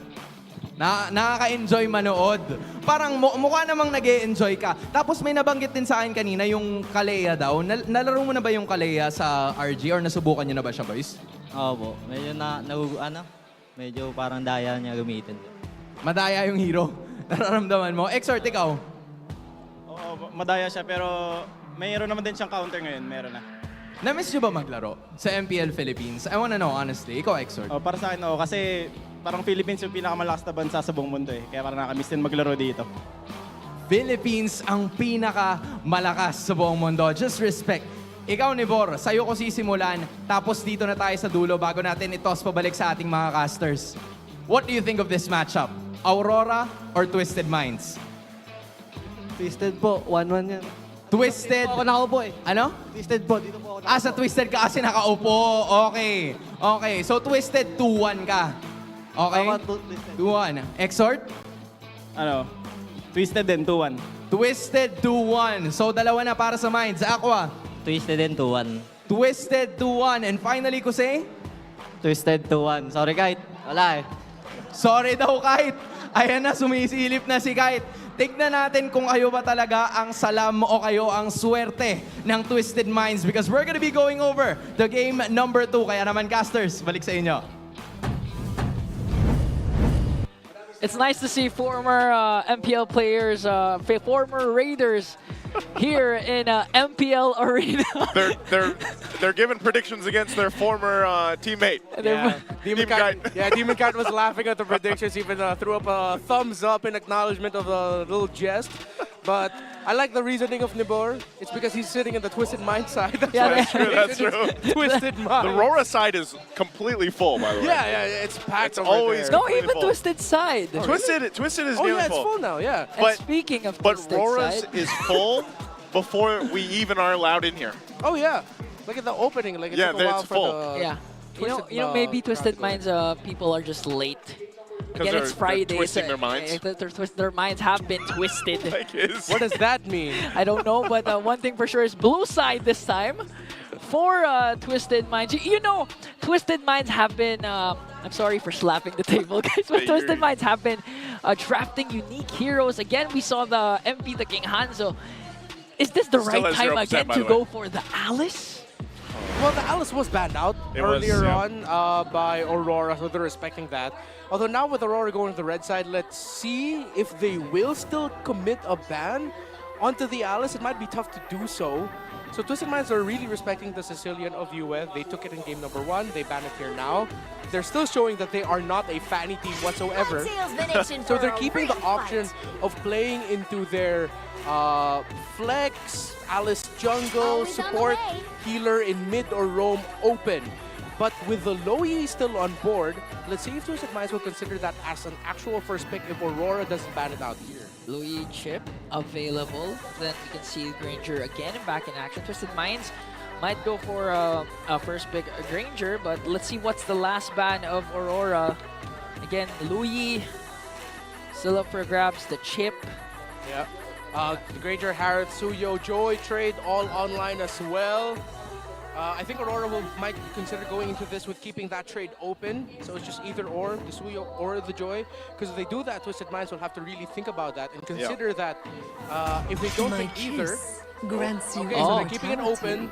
So let's see if Twisted Minds has another quote-unquote utility style jungler on the board for them.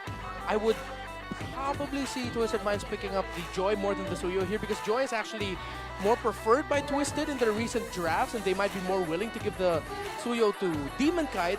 But that's tough because that's also his best hero so far this season. Yeah, I was going to say, I would like to see Twisted Minds just take it because we do expect that Suyo to get picked up, and I think that's why you see them even taking a little bit longer to go ahead and lock this first pick in because there's so many options. So it's actually going to be the Suyo. This is the right choice. Take it away from Demon Kite. Don't let him grab it. You'll have to be able to support MP the King here, especially with this composition now. Now that you have the, we call it the Blue Yo, it's picked up first pick a lot of the times when it's open. So is it going to be a Granger Phoveus? Maybe Granger Joy. For Aurora? Don't pick up the Joy. Or you could pick Joy at third. Yeah, I like Granger Phoveus for Aurora. Yeah. You make sure Edward ends up with this go-to hero. Gosh, he's still going to be 100%. Can yeah. you imagine? And his Granger still 10-3. 10-3 now for Demon Kite. Experience the youth. Okay, there it is. Then it's going to be either a Joy third pick, probably will be, unless Aurora decide to shift things up and pick up the Demon Kite pick later in the draft and go for something like their mid laner already as the third, or play it safe and pick up Hylos. Okay. Louis chip still available here for Twisted Mind. Hajizi has been known to use the Louis. But again, Aurora can actually counter with the Valentina, so it's up to Twisted Minds what artillery they're planning to dish out up against Aurora, because again, Northern Lights are on a match point. They also need something to deal with this Phoveus, man. So like they gotta keep that in mind. Yeah. They have to be able to end that win streak right now for this Phoveus for Edward, but also just in general. And looks like it's gonna go ahead and be the Harith and the Hylos here. I don't know how we feel about this. Yeah, they take away a potential Renegade pick and they decide to play it safe. They go for a Revitalize in the center of the map, which makes the early game trading here a little bit tougher for Aurora. We did see Revitalize come in big time for Twisted Minds in the hands of Escalera. That's why they were able to take control in the first 5 minutes before it just slipped. Now they either go Joy here or they go for a Yue pickup. But considering that the camera is right now on Demon Kite, it's probably Joy, right? Yeah. It's gotta be. It's gotta be Joy. But even if they let that slip through, they didn't pick it up right now. Like, Demon Kite has enough in his unique heroes to go ahead and pick up. He goes to Hayabusa though instead. Mind you, this was, we talked about this a little bit last week, it was nerfed a little bit, but you know, teams that have drafted it up have still found a pretty good win rate with it still. You know, I honestly don't feel the nerf in MPL Philippines because Zushin has been nerfed, still banned out, Hayabusa has been selected. And it seems like the teams are unbothered, and as we enter the second banning phase, still no potential XP laner or roamer for Twisted Minds. You can take out the Hilda there as Aurora takes it out. Let's see if they'll also want to commit a ban onto CC here. But if ever Twisted don't get either the CC or Hilda, they might fall back onto picking up a Edith for James. And we might see that more if Twisted Minds decide to commit a second phase Valentina ban, so that they don't give the Primal Wrath to Yue and Aurora. And at the same time, they can go ahead and into the mid lane pick with lots of options available, that they don't have to worry about a Valentina stealing a big ticket ultimate like the ultimate of an Eve. Although that might be tough considering there's a Hayabusa on the board. Oh, they banned the Faramis. Excuse me. Okay. So Twisted Minds again, twisting the draft, being unexpected. But if ever Twisted Mind decides to go for the Edith, isn't that too much magic damage for the side of Bonchan? I mean, with the Jawhead still available, they can go Jawhead for the roam and then pair it up with the Suyo. That's already a good amount of physical damage. Yeah. And then they'll be able to even out the magical damage.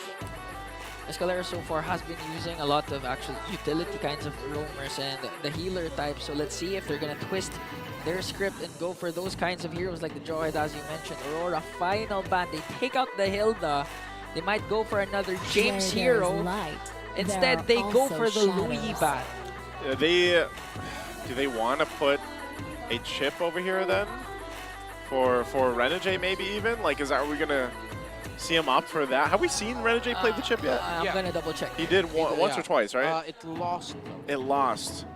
And that's the thing about Renegade too. Like he's showed so many unique heroes so far up to this point that you know, you can go ahead and ban out some of those options for the roam, but ultimately he's going to have something to play, and he's been able to find success with it.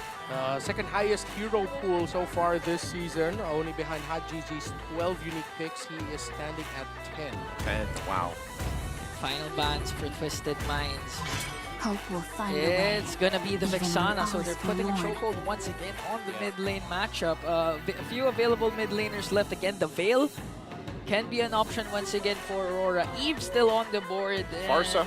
Farsa actually. I expect one of these, Farsa to go one of these teams here. I think Farsa would be perfect for Aurora. There's not a lot of heroes left on the board for Twisted Minds to pick in the EXP lane that will be able to dive it. They're not going to be putting the EXP, the high loss on the EXP.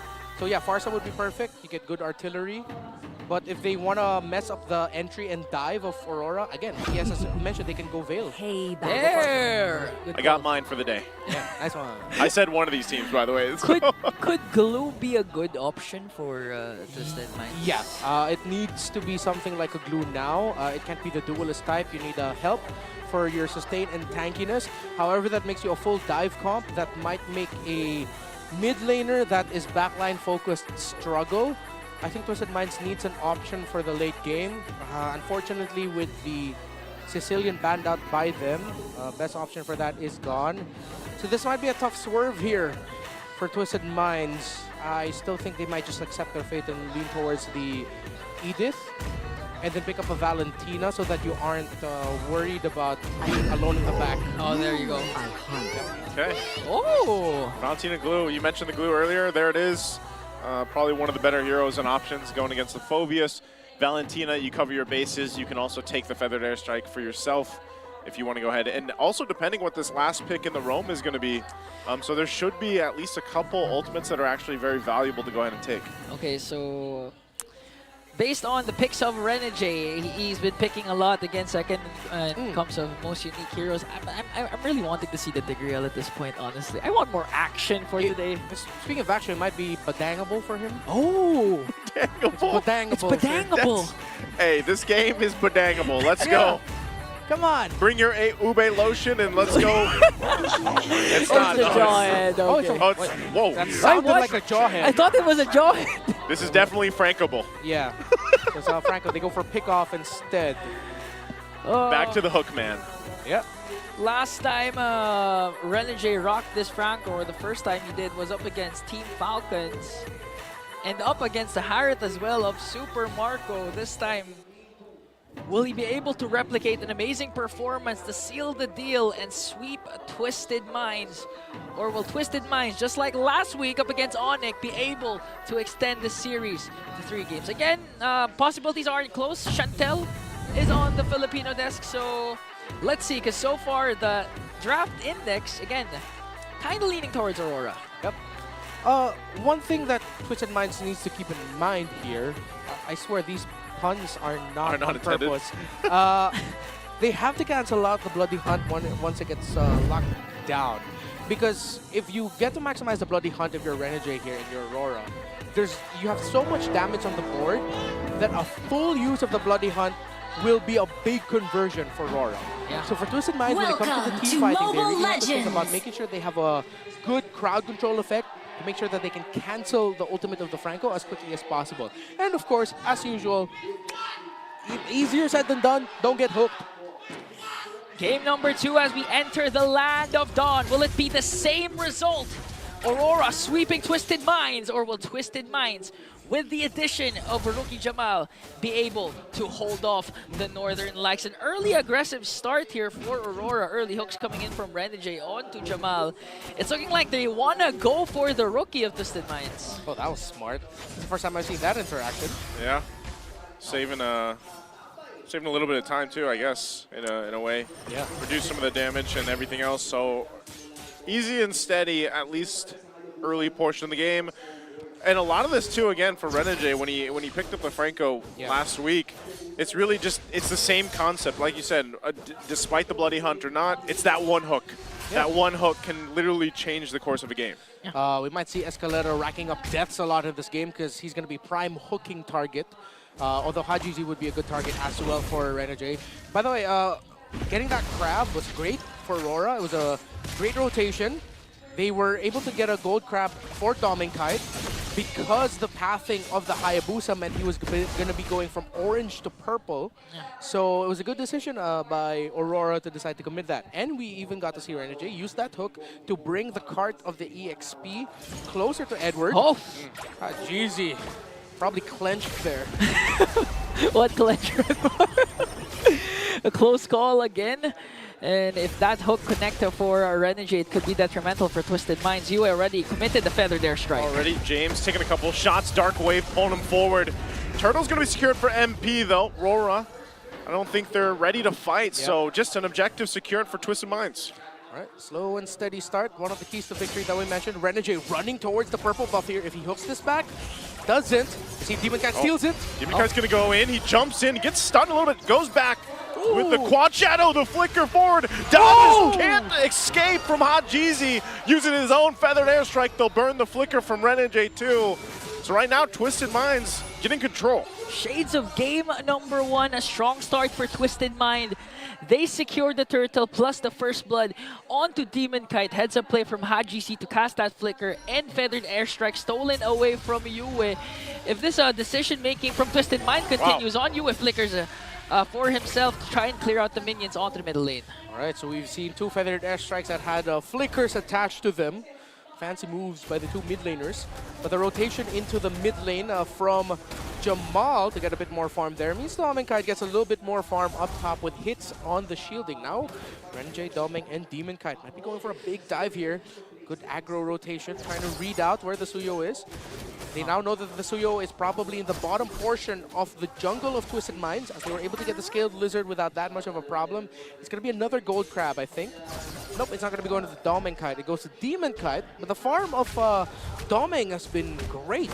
Yeah, clearly he's been dominating his laning stages. The quick early rotation of Renegade down to the first minute was clearly vital on how BennyQT has been performing here into the gold lane. But even if Twisted Minds actually had a kill on the board plus the first turtle, it's looking like Aurora still is in full control over the map. It's sort of like they're just Twisted Minds is just reacting towards what Aurora will be doing next. I want to say full control, but I think a bit of that control came from the fact that they were able to steal a purple buff away from MP the King, although he has one now. Oh, there's a hook right on target. Bloody Hunt. I don't think James will escape that, even with the split. So they'll get the turtle, though. Second objective secured by Twisted Minds, so a kill for an objective. Yeah, and that's what Red Worm was actually saying. One hook can be the main difference of Aurora snowballing, but BennyQT up against MP. MP and BennyQT, he doesn't have the shadow kill, so... But you can see he's got enough damage already, it seems like, early on, especially with the Warcry emblem, but back to it. Yeah. So both teams have now gone for the 4-1 split at the third turtle, with both junglers now managing the far lane away from the turtle. And now they're just going to be going back to their rotations that will end up topside for a sequence in the gold lane, which Aurora will get to first. Yeah, Yue, early cast of the feathered airstrike, forcing Escalera to go in with the glorious pathway. They might force a fight again here. Escalera already using the pathway. Jamal's quite low too, taking a couple shots from BennyQT, but ultimately that was all just to save that turret because of this pressure from RORA. They're going to stay here though. Still crowding up here on the top side, and Twisted Minds might just have to go back. He's going to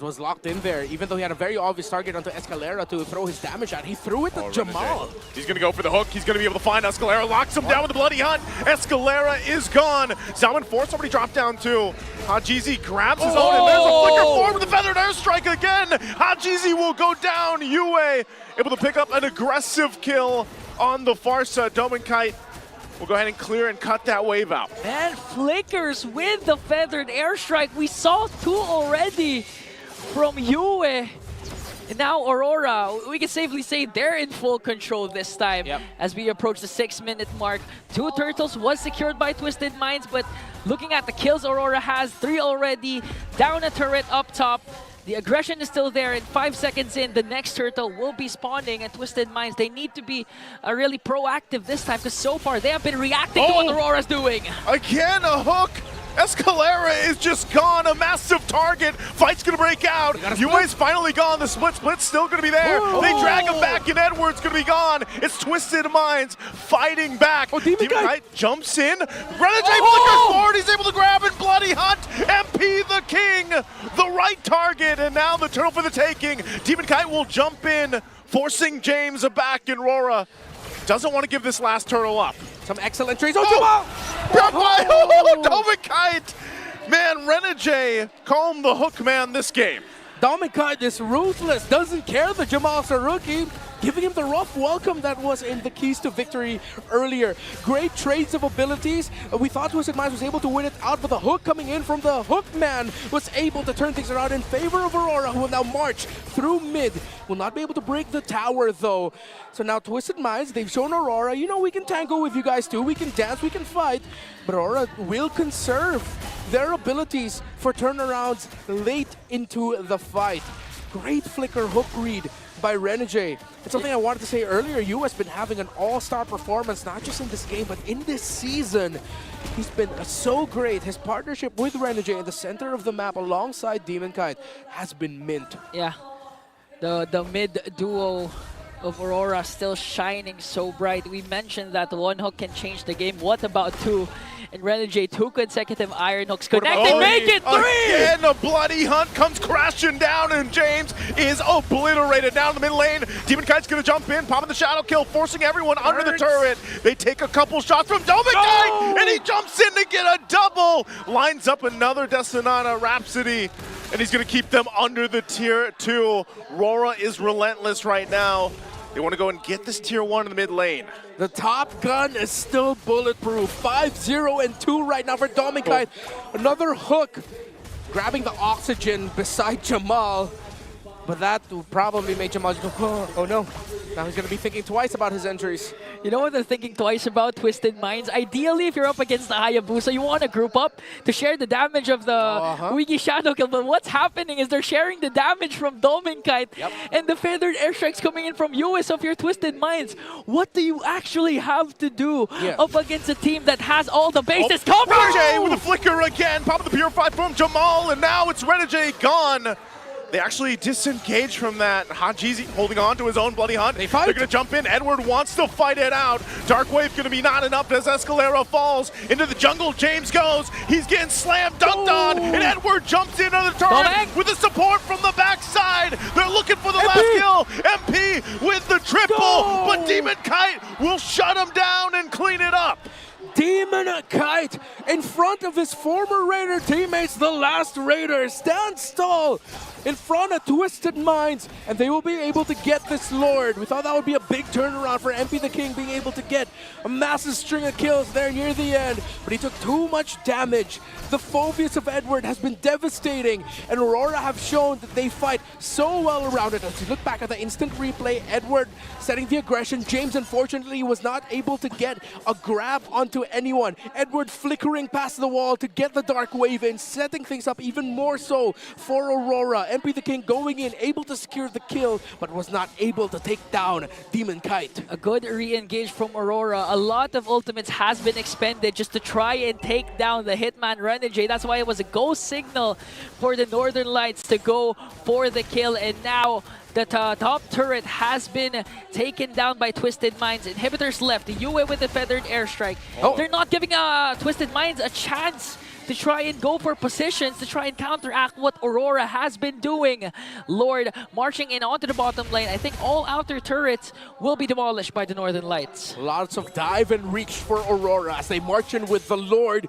It's going to be a very tough defense for Twisted Minds. They're very close range in terms of their damage profile. Okay, 10 seconds before Renegade has his flicker. Demon Kite and Yue has theirs. Lord sieging in onto the top lane. Holy Shield has been popped, and Twisted Minds will make quick work of that.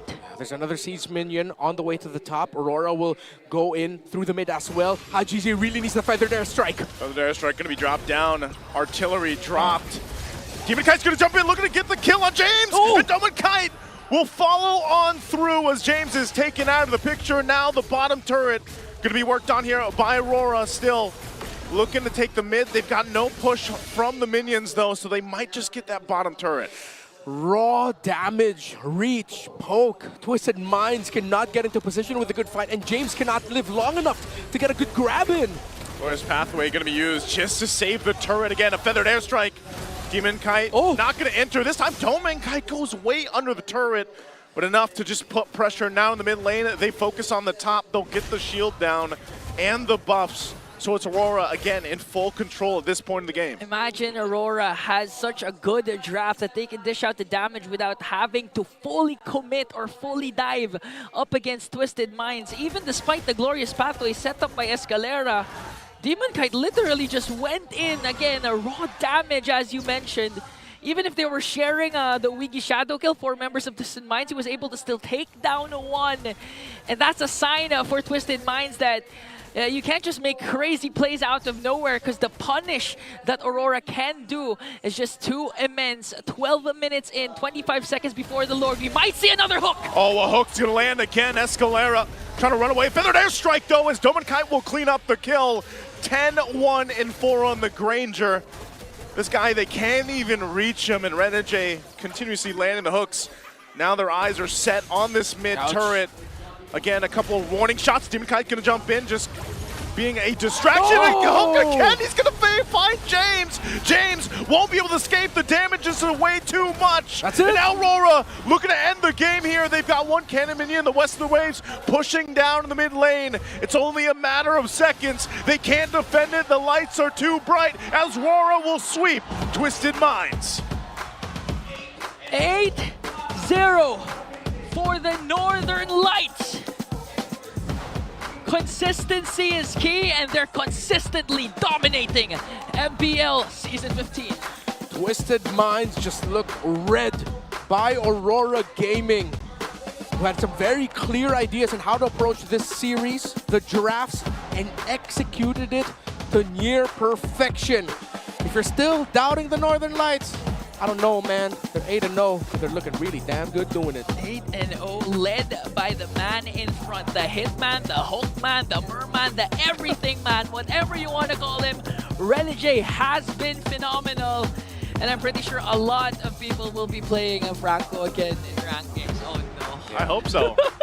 You know, I guess I don't know if I've seen a Franco that active, landing that many hooks back to back to back. Yeah, like 2, 3 big flicker hooks too. Yeah, and I don't know, man. I think that was one of the better, or one of the best performances I've ever seen on a Franco so far. And that's the thing. I was like, it's only that 1 hook that might change the game. Well, the entirety of the game, he was landing hooks. So again, Renegade here on this Franco, and that's the second time, right? Second time we've seen the Franco for the season, and it just worked out really well. 2 consecutive series, the Hitman released the Hookman, performed phenomenal. And clearly the fans are happy and excited to hear how the Northern Lights are doing with an amazing win. Hans Calusi, take it away. Week number 5, still undefeated, Aurora Gaming. Gentlemen, congratulations. Picking up where you left off. Week 4, ngayon Week 5, panibago to at kita mo na Calusi kung sino yung may hawak ng mic. Renegade, ano yung cheers kanina? Nasaan? Nasaan? Oh, they are alive and well, Calusi. Pag-usapan natin, Renegade, si Kalea. Dahil debut pick ni Kalea and nakita natin si Kalea sa Rome. Gusto ko lang malaman, gano'n nyo ba katagal pinractice si Kalea? Saka nahirapan ba kayo practicein siya? Parang ano po, 2 days po namin pinractice yung Kalea. Tapos ano po, hindi naman po kami nahirapan kasi madali naman po siyang gamitin. 2 days lang, Hans. Grabe naman yun. Sana pwede yun din sa atin, no? Sana nag-apply din sa atin. Hindi ko kaya yun. 2 days, okay. Marami nagsasabi, Renegade, na ikaw ang best roamer dito sa MPL Philippines. Ano namang masasabi mo doon? Tingin ko naman, hindi pa. Kasi, siguro pag nag-champion na, katulad ni Domeng, pag nag-champion na, tsaka natin sabihin na best roam. Pero sa ngayon, talagang, ang goal ko lang talaga is, mapakita lang namin yung best namin. Hindi ko iniisip kung ako yung best roam or basta manalo kami ng team, okay na ako doon. Humble. Pero tingin ko agree dito Best roamer ba si Renegade? Marami ang naniniwala sa'yo, Rene J. The people got their answer. This time, kakausapin ko naman yung matagal ko nang hindi nakakausap. Edward! Edward, parang ang tagal ka namin hindi nakausap. Eto, may napansin lang kami Parang pag Phobius yung ginagamit mo, matik ang panalo. Record mo, Season 15, 8-0 when Edward is using the Phobius. Okay? So para lang magkalinawan tayo, Edward, malakas ba para sa'yo, pinakamalakas ba ang Phobius sa XP lane? Or ikaw ba ang pinakamalakas na XP laner ng Season 15? Tingin ko sa gumagamit lang Ano yun? Ano yun? Joke lang. But okay, sige. Mind explaining to us, ano bang meron sa Phobius in this meta? Bakit palong-palo ka na gamitin siya or what makes Phobius such an S-tier pick? Malakas kasi siya sa lane, tapos malakas siya mag-sustain sa team fight. So, parang siya, versatile kumbaga. So, Alright. yun. We do see it. Respect. Kasi 8-0, that is something that you cannot do so easily in the pro scene. Sino na susunod natin, Galusi? Sunod natin si Demon Kite naman na nagtatago din. Demon Kite. Kanina kausap ni Hans yung mga former nakita mo ba teammates sila? mo. Napanood mo ba yun? Nakita ko lang pero di ko naririnig sinasabi nila Buti na lang, buti na lang. Let's keep it that way. Let's keep it that way. Gusto ko lang malaman kung namimiss mo ba silang teammates? Opo, kasi tas masaya ako na nanonood sila ngayon. Kasi kahit nasa kabilang team sila, masaya ako na nanonood sila sa laban namin. Parang may konting tampo, pero thank you pa rin, no? If there's anything you want to say to your boys, your former boys from RSG, ano masasabi mo sa kanila? Good luck. Balik na kayo sa pro scene. Miss ko na kayo. Yun! That's nice coming in from Demon Kite. But let's go to another Kite brother. Sisimutin natin silang lahat. Ming Kite! Ming! Parang seryoso. Second straight week ka ng Player of the Week. How does that feel for you na nakikita ka na talaga ng ganitong klase yung performance na pinapakita mo every week? Chamba lang. Chamba lang? Alright? So, kung meron kang recommendation sa mga Granger users, yan. Kasi lagi mong ginagamit ano ba dapat nilang i-take note whenever they use that hero? Kapag nakabuo na kayo ng piercer, KS nyo lang yung kill. Okay. So, KS is the key. Teka lang We, alam mo na to Oras na. May request ka ba ulit, Yue? I got this. I got this. I got this. So, sino ang mapalad na manlalaro na magpo-promote para sa araw na to? Ituro mo. Ilapit mo yung mic. Iyan. Si Demon Kite. Bakit siya? Ang lupit. Ang lupit. So, Demon Kite, oras na. Wala kang jacket ngayon. Ipakita mo naman yung jersey na yan. Asa mo yung jersey? Hey! Shish! Asa na likod? yun. Okay. At ano pa ba ang dapat na abangan natin sa Aurora?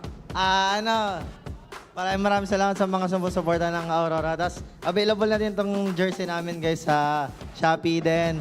Sa mga nanonood, sa mga online fans namin or offline fans, pwede kayo manood sa KMC ng watch party namin din. Yung battle emotes namin, available na, bilhin nyo na rin. Grabe! Memorize na nila! Ganun talaga kapag palagi kang nandito sa stage and you're winning. Once again, your winners, Aurora Gaming! Gentlemen, you may now take your walk of victory.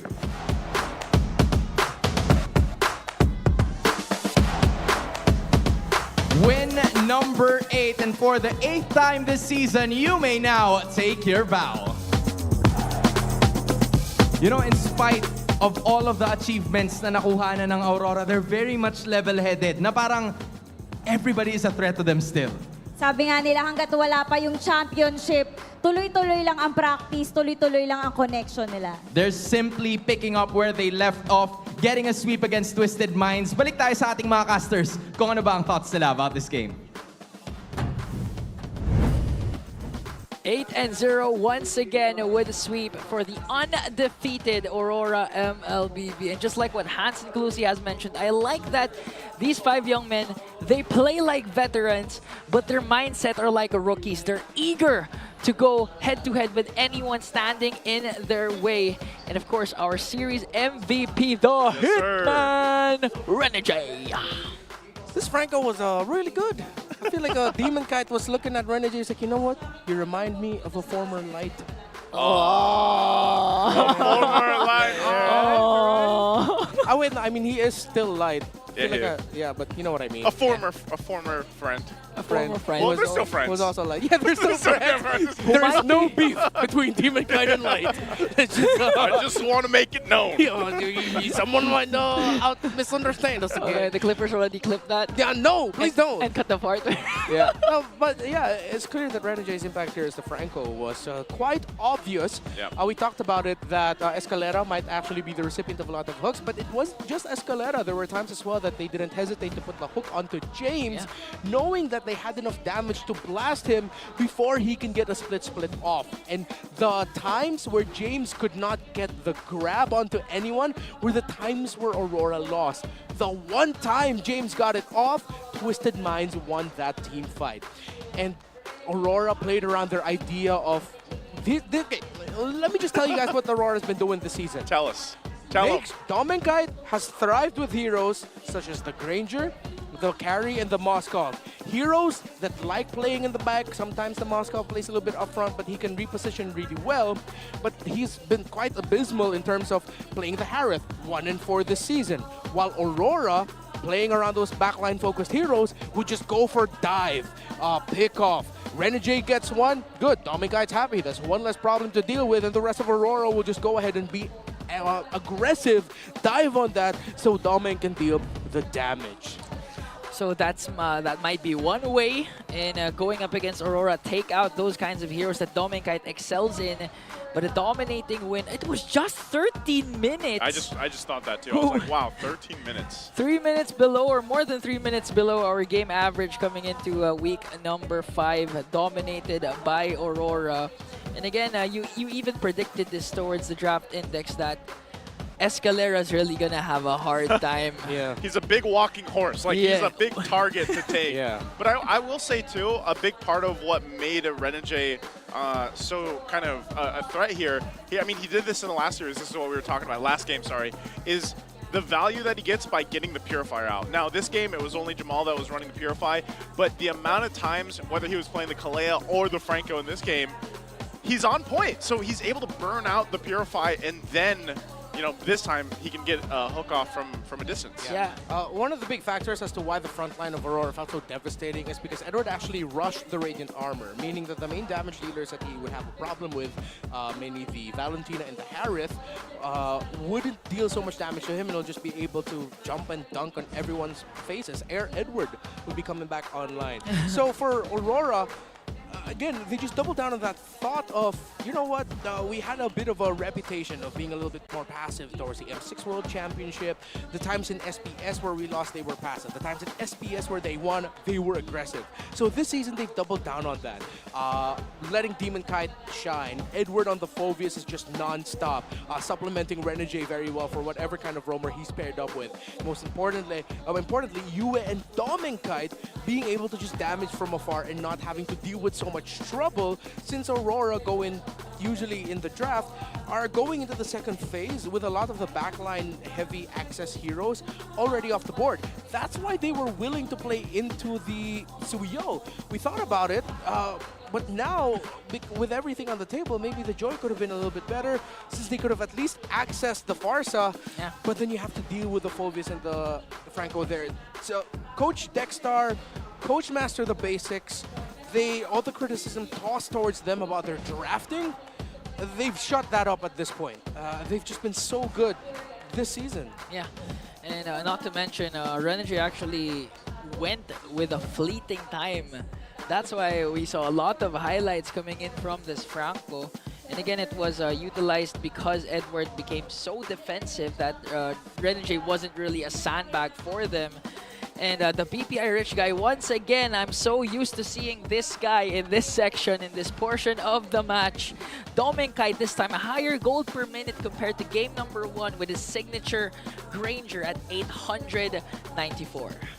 Yeah, just again, it's at one point, you know, you're like, man, Domenkite, most of the time he just gets to be the rich guy because his team sets him up so much. It's the whole concept of just having that, I mean, one-on-one in the lane, he's usually winning. Think about who BennyQT has faced off individually, how many times he's usually outplayed those other opposing gold laners. But then when it gets to the team fights, his precision on whether it's the Granger, whether it's the Harith, whether it's even the Moskov or carry, he's able to play so well because of the space that he gets.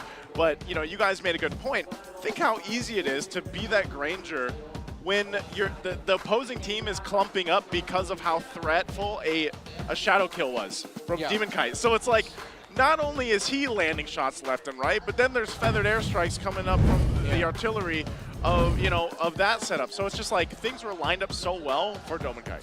Yeah, this is one of the rare scenarios where sticking together with your friends actually hurt you. Where it's not a good thing. So I'm glad that Egan pointed that out, that we even got to see it in full time. BennyQT was like, yo, what's up? Let me damage you. All right, friends, let's do it. Let's stick together. Wait, where's all this damage coming from? Why are we dead? That's the Kite brothers, man. Yeah, that's the Kite brothers for you. Yeah, and that's the thing, you know, at this point, Aurora, every single member has been playing their part to the point that TBH, honestly, anyone from their group can be a player of the week TBH. at this point, not just BennyQT. Like, TBH, honestly, yeah. TBH. Yeah, you know, I'm just trying to stretch my words right now. To be here. To be here. TBH, TBT, IG, OG. TBT, the Hitman, is one thing that they have to watch out for. Well, does that make us feel old? What? Yeah, a little bit. A little bit.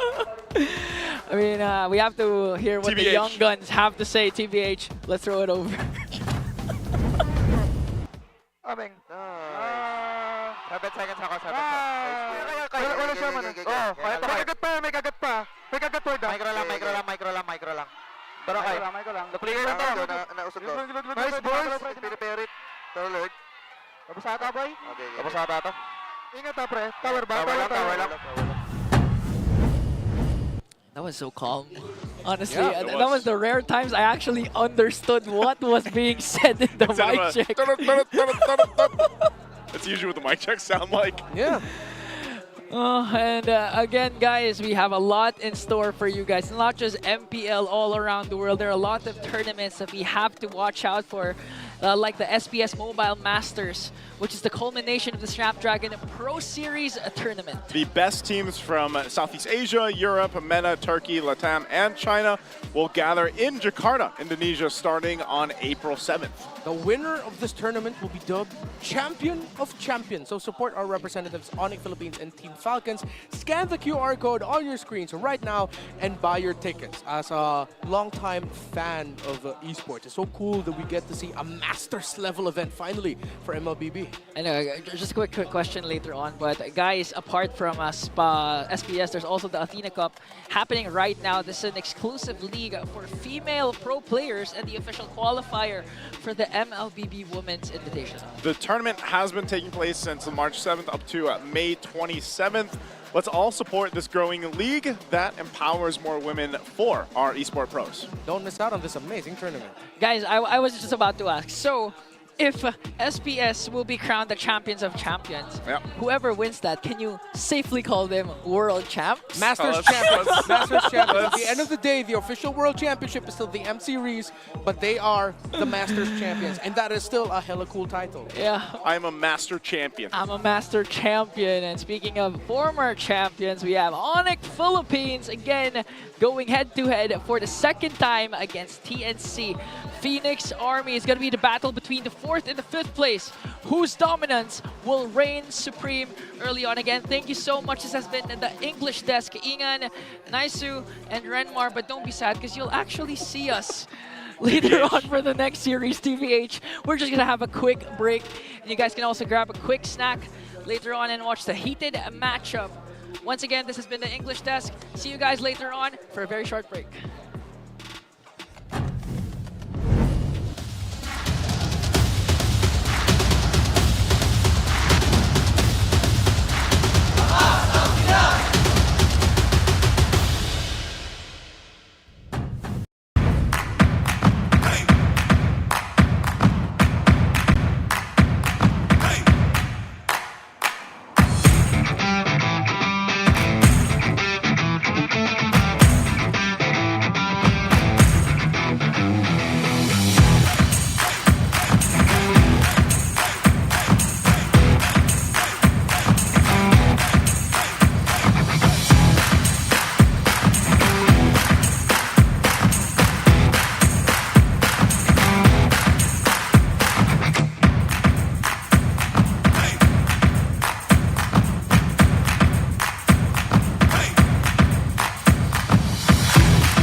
Malakas, Pilipinas, malakas kahit anong lane, we become the monsters.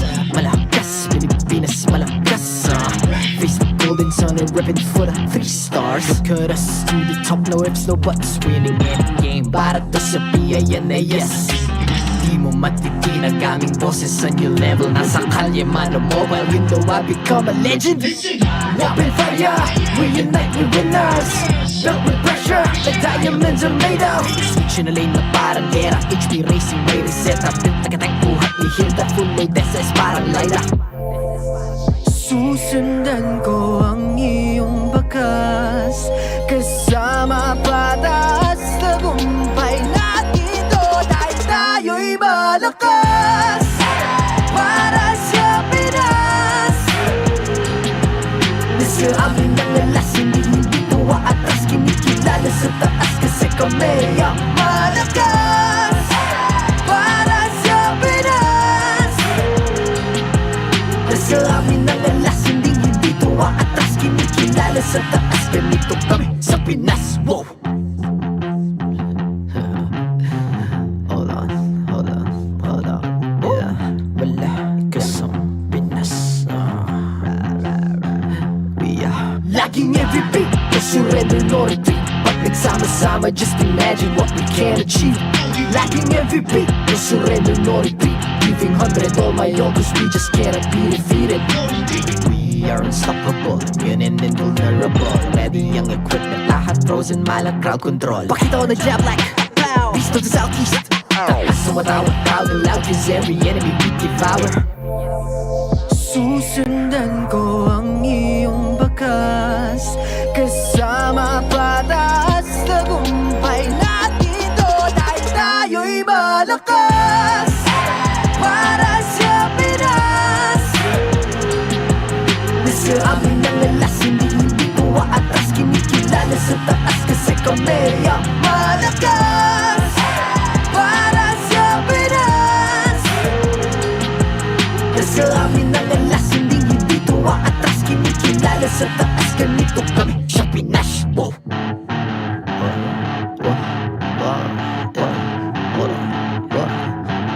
Malakas, Pilipinas, malakas kahit anong lane, we become the monsters. Malakas, Pilipinas, malakas face the golden sun and repping for the 3 stars.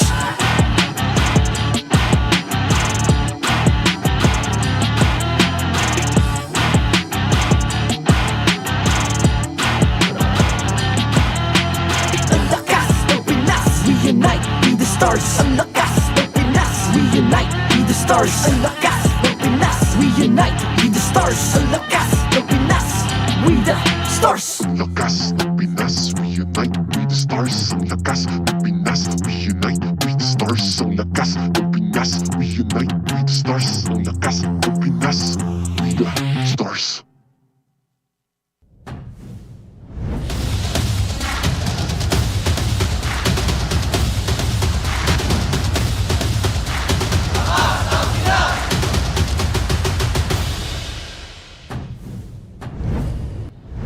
First of all, I am very sorry for saying that we will have a short break. It was a really, really long break because we've witnessed in series number 1, it was Aurora dominating Twisted Minds in a 2-0 sweep to remain undefeated. But this time, our highlight match, it's going to be the Phoenix Army going up against the reigning defending World Champions Onic Philippines. Welcome to the English desk. We're here with Naisu against still with the Cal Bros, Ingan and Renmar. How you guys doing?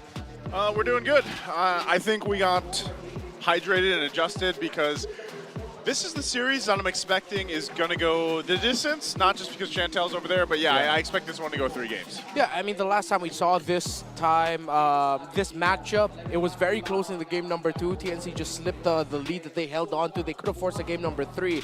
But yeah, if this goes 3 games, then that means the curse of Chantel will still stand. As the first series went 2-0, we never go through a day with Chantel or Brigida even on board that there isn't at least 1 3-game series. Yeah, we'll see, because TNC so far has been performing relatively well. They were able to extend their series up against CLPH to game number 3. But apart from that, of course, Time Zone is an exclusive promo just for you. Get for 100 pesos power load for only half the price of 200 pesos. All you guys have to do is register on the Time Zone Fun app, insert the promo code TZXMPL, and redeem the voucher at any of your favorite Time Zone venues. Don't miss out on this amazing deal. Nice one, Renmar. And again, guys. Thank you. Appreciate it. Been working on that for 5 weeks. Yeah. It's better and better. Going back to the highlighted match once again. A while ago, we saw that Twisted Minds actually slotted in a rookie gold laner, the cousin of Haji and Jamal. And this time, we might see BennyQT again in action. But before all that, get a 2,000 pesos discount on your next purchase by using the TT Racing X MPL Philippines exclusive voucher code MPL2000. That's 3 zeros over at ttracing.ph. Plus, don't miss out on exciting TT Racing gaming chair giveaways during the MPL Philippines. Stay tuned for more info. Don't miss out on this amazing deal to dream, work, and play, because TT Racing has your back. Yeah, and again, we just witnessed Jamal being slotted in for Twisted Minds as the new gold laner. And this time, last week, actually, we saw the Storm brewed early on. BennyQT back in action for the Phoenix Army. All right. TNC 5. TNC in 5. Yeah, it's going to be different this time around. In the first time we saw Onic versus TNC Pro Team, of course, it was still Kozen playing, but now with BennyQT. A different kind of TNC Pro Team is what we're seeing. Although in the standings, they are lording over AP Brand, Omega, and Twisted Minds, a comfortable 2-match point lead over them. But if you are TNC, you'd want to be able to get revenge against Onic Philippines, because you want to increase the gap between you, AP Brand, Omega, and Twisted Minds. Not just because you want to reach that top 4, but you really, as much as possible, don't want to end up on that 6th slot, because that's always the most difficult slot to be in, especially near the, I think for 3 or 4 seasons now in a row, we've always had that weird, not weird, but that interesting storyline of, oh, will this team in 7th actually be able to break into 6? And we saw that here and there from time to time. And I think that's always what you have to look at, especially for those teams right now, 6, 7, and 8, is those points. Like, if they can, I mean, again, you still have this whole half of the regular season, so I'm expecting at least for 6 to 8 to go ahead and change. Now, 1 win obviously is going to make a big difference for those teams. The same can be said here, like you mentioned with TNC. They just go ahead and get a point, they bump up, they give themselves some more space to work with for the rest of the regular season. Because a lot of things are changing here, I would say. And so that's the question. Can the Storm, BennyQT, stoke the Phoenix's fire? Because remember, the first couple weeks we were like, man, look at them rise. Yeah. And then they kind of withered out a little bit, I would say, with their embers. So maybe now, Benny, we got a preview of it last week. Maybe it's enough for this week. Yeah, they went through the brick wall of the top 4. They lost all their games up against the top 4. And again, the addition of, it's actually counterproductive because the Storm gonna burn the fire of the Phoenix Army. Unless it's a fires. Yeah, we'll see. But again, the addition of BennyQT, we only saw a glimpse of his game style again, even using just 1 hero, the Granger. So far, what can you say about his performance last game? I feel like BennyQT has sort of taken a bit more passive role with TNC Pro Team. Again, with so much young, aggressive frontliners, whether even Lancey not being afraid to go flicker forward just to help secure kills or secure crowd control abilities. There's so much space for BennyQT to work with that BennyQT does not need to go all in, dive, put himself in danger. He can just deal damage from afar. Similar to the line of thinking that Aurora has been playing with and shining with when it comes to Doming, Kite, and Yue. So I feel like I don't have any qualms about BennyQT not being as aggressive or in your face as before, considering that now the teams that play the best, win the most, are the teams that can keep their gold laner alive the longest. Yeah, and so far, TNC has been doing that. Actually, if you're gonna look at the stats, Yaoi actually has the 2nd most deaths among his roles, because again, he's trying to protect his damage dealers, namely BennyQT. But the man that BennyQT will be facing now, the Aurora, the M6 Finals MVP, the world standard, a lot of monikers, Kelra.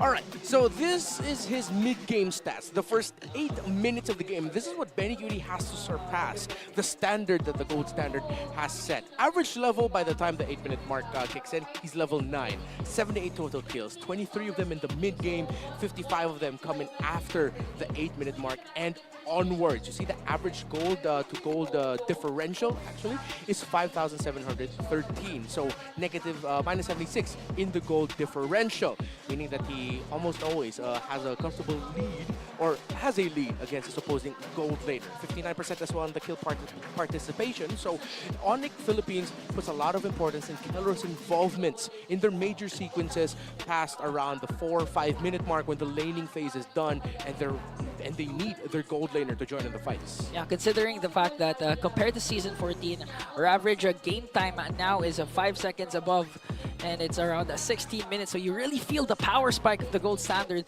later towards the latter parts of the game. But that goes also for BennyQT. We saw him up against MPL PH. Literally, the win was just slipped at the palm of their hands. And now, once again, the M6 and M4 Finals MVP. The gods in the gold lane, BennyQT and Kelro will go head-to-head. And speaking of their head-to-head, look at their stats. Yeah, we're going to look at this. This is a world-class standoff between BennyQT and, of course, Kelro. And that's the thing. I mean, a lot of these people, if you guys have been watching them, especially our international viewers out there, they have been known as basically the standards of, you know, gold laners in the world. A lot of people have looked up to them through their accolades and achievements as world champions at one point. And, you know, this is the thing. It's Kelro's era right now. That's like the biggest thing. And most people will say, you know, he dominated in M6. He dominated in a lot of their tournaments leading into S15. Then it's like, what happened, though?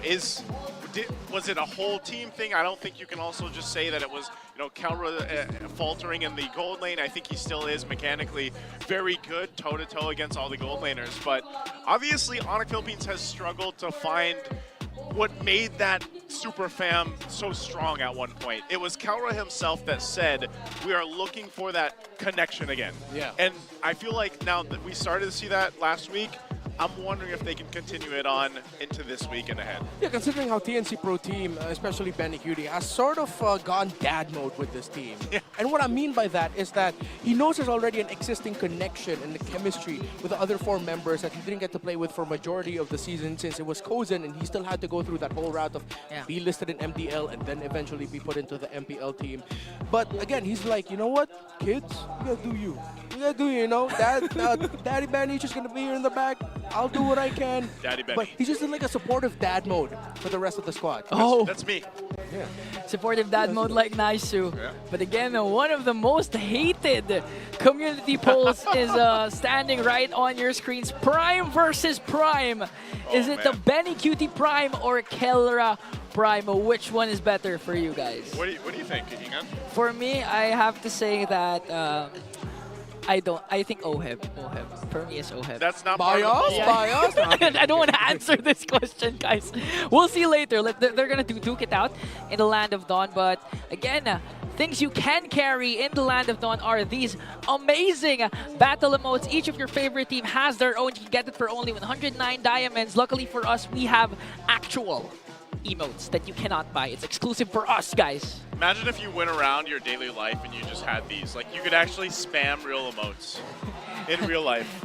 Renmar, how would you spam your real TPs? I will be non-stop spamming the old Team Liquid one, the flexing horse. The flexing horse. I will probably go to the equivalent of over-emoting prison for doing that. I wonder if... You know, I don't know. The old ones, the last season ones, they don't expire at all, right? They don't. You keep them, okay. This is going to be the permanent emotes, but now, guys, predictions. We have to answer the question at hand. Who do you think will be winning? I'm going with Onic 2-1. You're going with Onic 2-1? Yeah. Okay, I'm going also with Onic 2-1. TNC in 5. TNC in 5, he says. TNC in 5. Okay. TNC in 5. Again, this is a much-awaited matchup because the last time these two teams have met, it was still Kozen who was repping the gold lane for the Phoenix Army. Now the addition of BennyQT back in the lineup alongside his former squads back in Echo, Yahweh and Zaida. It looks like the Storm has something in store for us later on up against the rejuvenated World Champions Onic Philippines. Let's see who's going to be battling it out for our highlight match. This is Onic Philippines versus TNC Phoenix Army. To oversee and uphold the tournament's integrity, guiding us through this match, welcome our marshals, Joshua, Patrick, Sent, and Chico.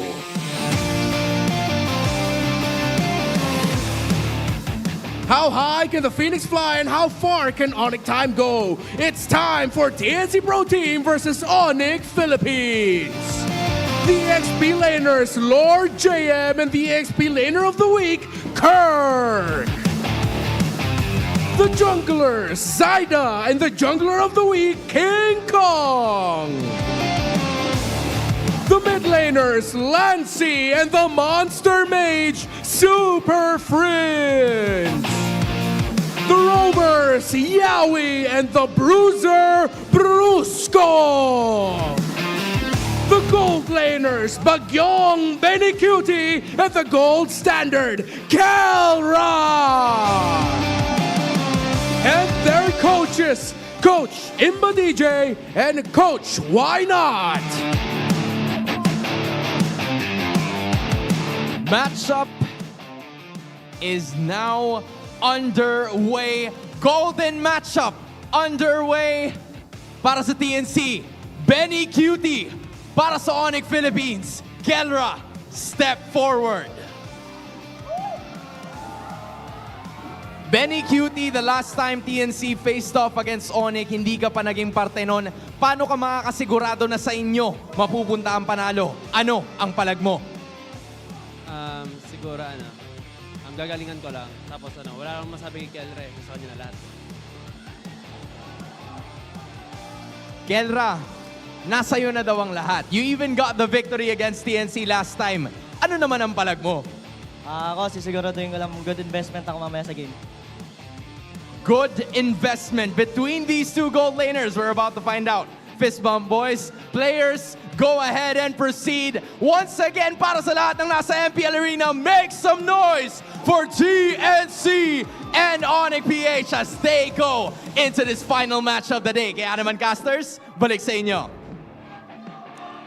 Will we see the fire reignited for the Phoenix Army as they slot in once again the Storm, the finals MVP for M4, BennyQT back in action. BennyQT back in action alongside Yowie, Lancy, Zaida, and Lord JM. I felt like going the opposite way one time, and we did it. So I think with this, again, TNC Pro Team, they found out what worked for them in the earlier part of the season. They did so many great things, but then they started to kind of struggle a little bit. Now, with the change of the meta that we've seen shift a little bit, obviously it's still going to be kind of finding a place here. This gives so much room for them to bring what made them so good in those first weeks to the table here now for the second half of the season.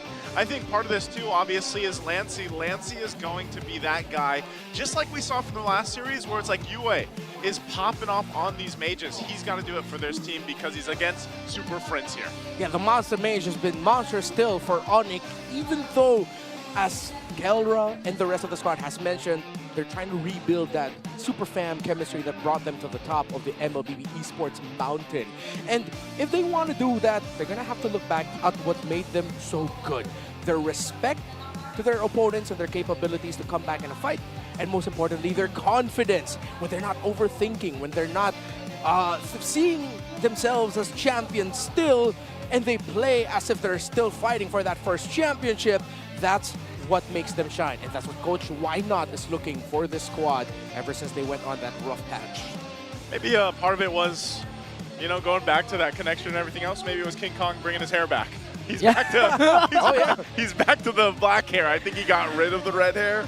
But I don't know if BPI is going to be happy about that. Yeah, but you know, guys, I actually am, again, coming into this week, I was actually surprised that in terms of kills for the junglers, Yeah. Zaida is actually dominating King Kong. He's standing at second, meanwhile King Kong's at fifth.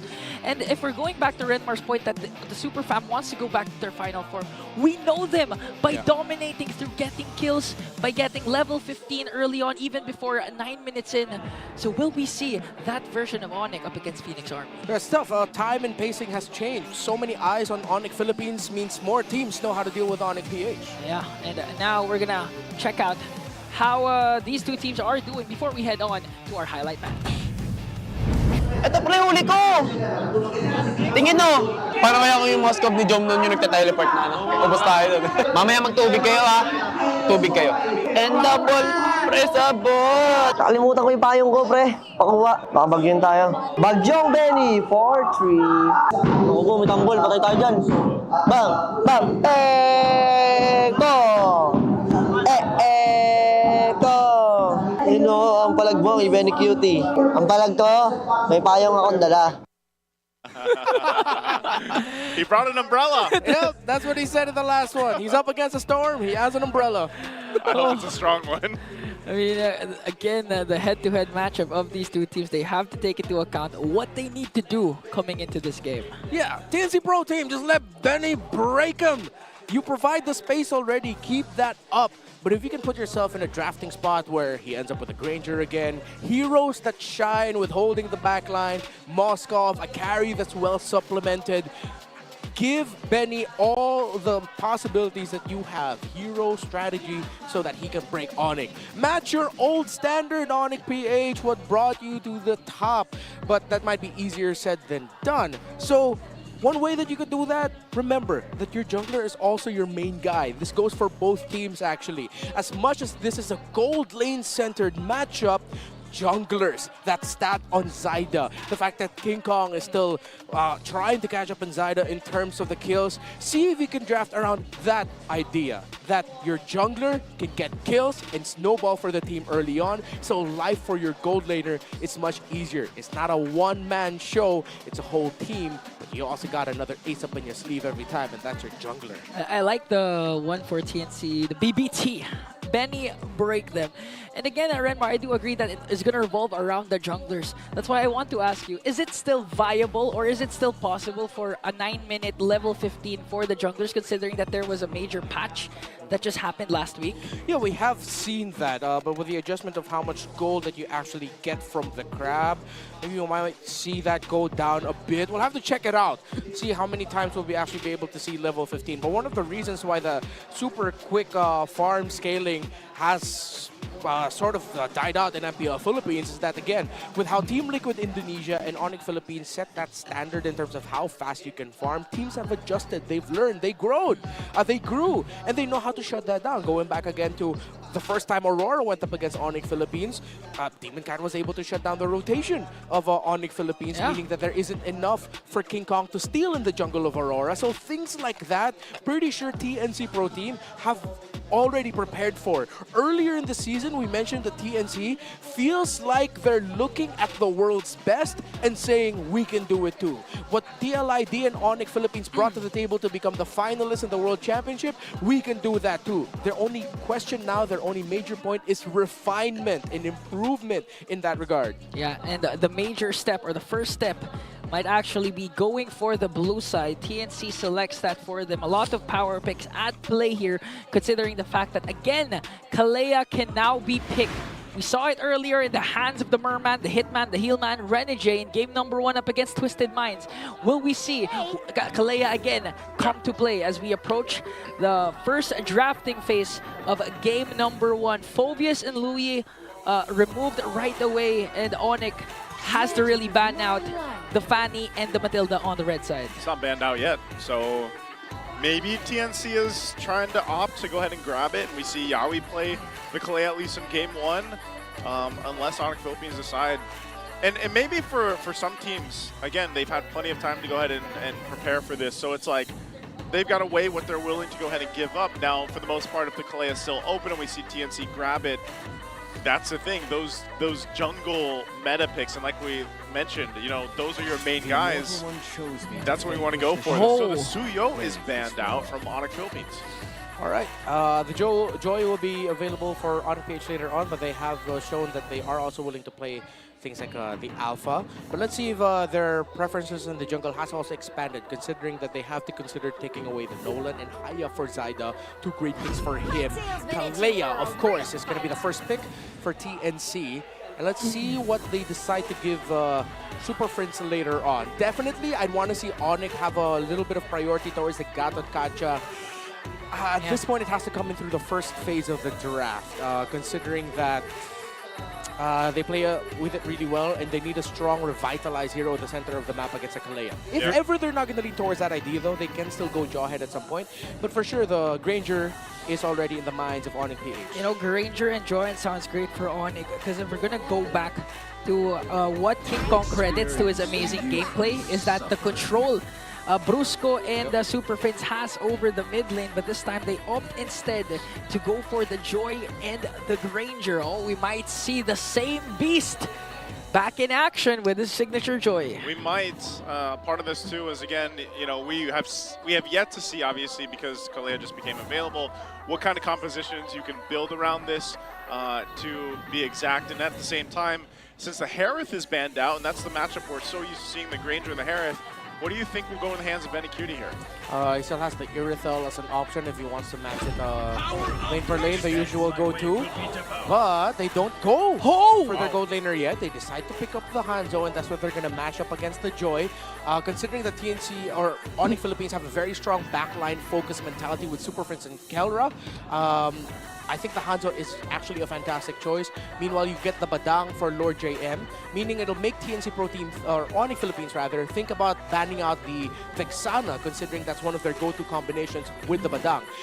However, TNC Pro Team are going to this with a flex. We don't know if the Kalea will go Roam or EXP, same for Badang. You know, the thing that scares me for the lineup of TNC, specifically for the Hanzo, is that it could fall off eventually if the scaling goes well for Onic, considering that they have the Joy and the Granger. And this time, the pretty much always contested Zushin has been selected in the hands of the Monster Mage.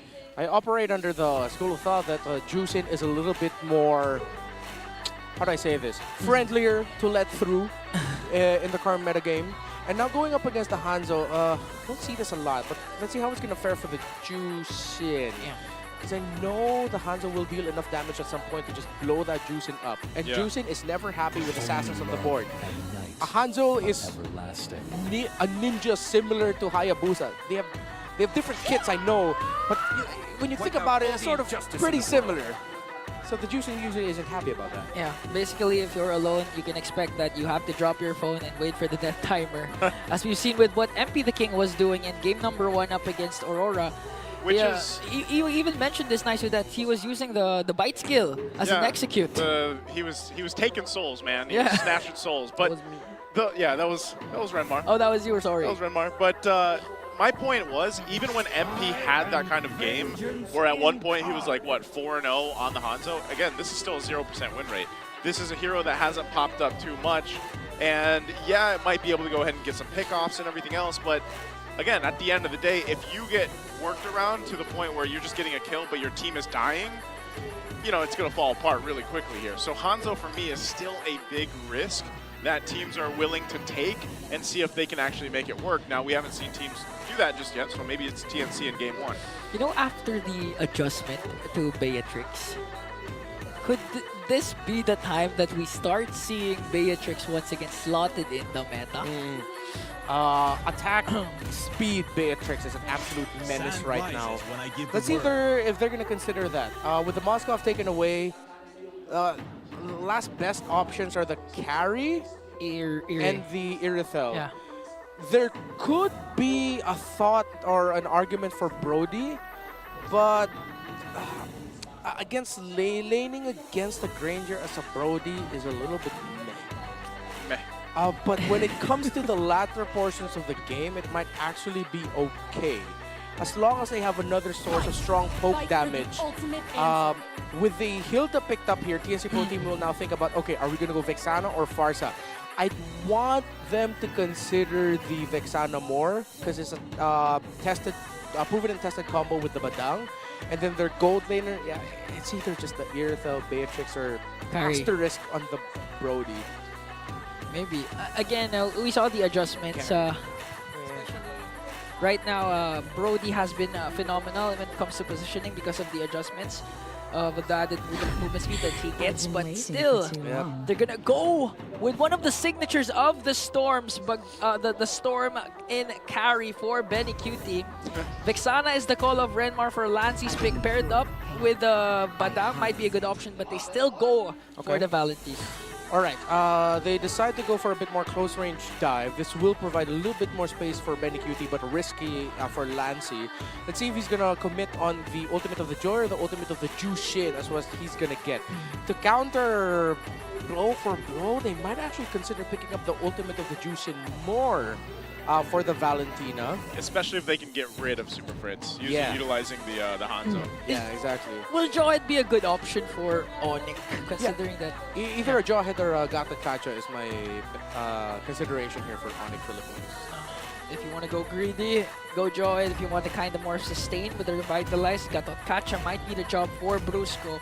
Final pick, we're just waiting for Onic and the glow pick. What a swerve! Okay, so this is Romhilda? Romhilda. Yeah. Interesting. I wonder if will Brusco take the Revitalize on Romhilda, or is he still going to roll with the sprint? I'd want him to consider Revitalize because he's up against a Kalea. Oof. Or maybe he will just commit on speed to get around the map so fast. And try to find the Hanzo, maybe? Yeah, and then also to not get caught by the Kalea. So that's why they had to pick up the glue. They needed the roamer substitute in the EXP lane as they go for a backline hunter roamer for the Hilda. It's kind of a gambit by Onic because they need to snowball with this. They do have the early to mid game potential. Late game potential leans towards them as well, considering that they have the Granger. But this is very execution based. Although you can argue the same about the Hanzo, but the presence of a Kalea and Badang, I feel like it's an easier lineup to pull execute, off. Honestly, you need to combine the Purify and the Flicker if you're going up against those two teams. But again, our highlight match is underway. It's going to be the defending champions, Onic Philippines versus the TNC Pro Team. Will the storm that is brewing for the Phoenix Army finally get the revenge up against the Sonics? Already. You know, you see this hero banned out so much because of that Lantern Flare that Jushin can go ahead and play around. And it's quite annoying for a lot of people to deal with, but so far, Lancey holding his own against Super Fritz. And then again, you know, it's going to be like, how can they actually go ahead and deal with this Kalea? It is this time around. Yawi's running the, focusing mark. He's already going to burn the Flicker, actually, as I mentioned it. Okay, the aggression so far of Onic is paying off. A major resource expended already from He went Yawi. Vengeance! Yeah. Brusco! Oh! All right, so he knew he needed to sustain. He didn't go for speed. He went for, all right, try to hurt me. I'll hurt you back. And just try to survive as long as possible. Yeah. I feel like Assassin for the carry to duel with the Granger a little bit better. Maybe because, you know, you have a lot of crowd control from Lord Jaime and Yawi. What's a sprint to the capabilities of one Kalea? So I do agree why Brusco went with the Vengeance instead. Little bit of a laning phase between BennyQT and Kelra. It's natural that you will see the Granger dominate the late game centered carry early on. BennyQT managing it a little bit well, actually. Nothing too crazy. Although he wasn't able to get the last hit on the gold minion. All right, center of the map, even, although Brusco and Super Fritz are making the right move of being aggressive and being the ones to place themselves forward and get information. Super Fritz covered the rotation out of lane by Lord JM. They're going to send the glue to the mid to get a bit more farm. Interesting. You know, we've been seeing this rotation even way back in SPS, wherein you don't know who's actually the main roamer of Onic. Is it Brusco? Is it Kirk? Because they're really pairing up onto the mid lane. But now, with that kind of rotation, Onic is actually has a good control over this first turtle as King Kong just working on his orange buff up top. Will Onic still contest or will King Kong make it in time also? Title strike, Super Fritz. Yawi not level 4 yet, so no Tsunami Slam. So just kind of poking them down, seeing where things are going to go into here before they commit to this turtle. But Onic Philippines still trying to gain control. Brusco's almost level 4 too. So Zyda will go ahead and finish up. He's got that level 6 And it's just a face-off right now. Yeah, Zyda and Brusco might just set his eyes onto Zyda. Lancey has the Lantern Flare of Super Prince as Kirk just working on the turtle. Look at the zone coming in from Super Prince. Oh, top. Preventing Yawi, but look at the top though. Kelra taking a couple shots from BennyQT, so having a hard time 1v1. Brusco trying to spot out. They're going to look like they're going to fight for the turtle already. King Kong making his way to the turtle. They're going to crash down into it.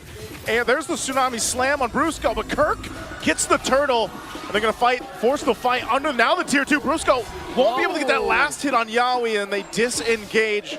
No one going down, but objective secured for Onic Philippines. Yeah, very textbook approach there by Onic PH. Up in the gold lane, Keller was brought low. He was trying to go for the beetle, but BennyQT committed his ultimate so that he can bring Keller to the red point. That's why we didn't. That's why we saw BennyQT didn't have his ultimate once we saw him there.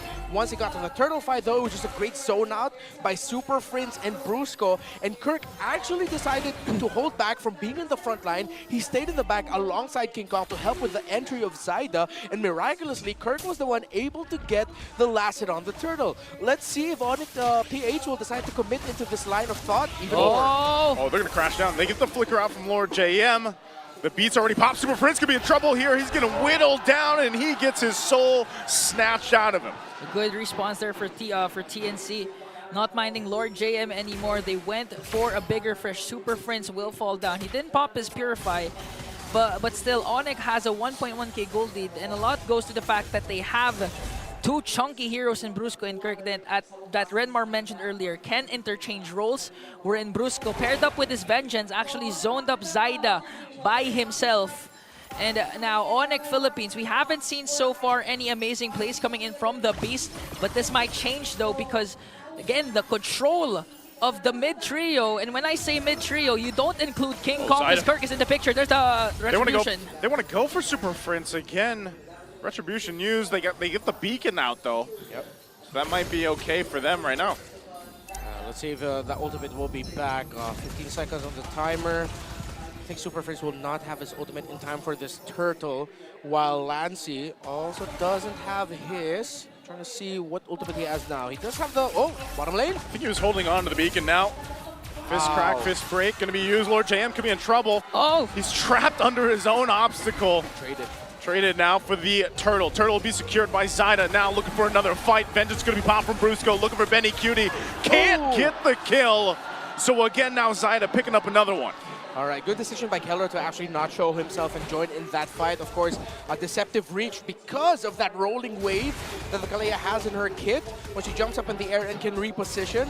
So even though it looked like Keller should have joined in so that they could have secured the kill onto BennyQT that Brusco set up for him, it would have been too risky to finish that off. Tower in the bottom lane broken by Onic PH, and they go for their typical cross-map trade at the second turtle. Yeah, and still Onic holding on to a 1.28 K gold lead despite the good attempt from TNC. But again, if it continues to pile up the way TNC is countering the aggression of Onic, and if BennyQT continues to pile up kills as well, you're gonna definitely feel the carry later on in the late game. So now Onic Philippines, they need to translate their trades more perfectly, because again, they can't let TNC go for the counter like this. There's the Tsunami Slam right on Brusco. Again, under the obstacle, Zyda picks up another kill.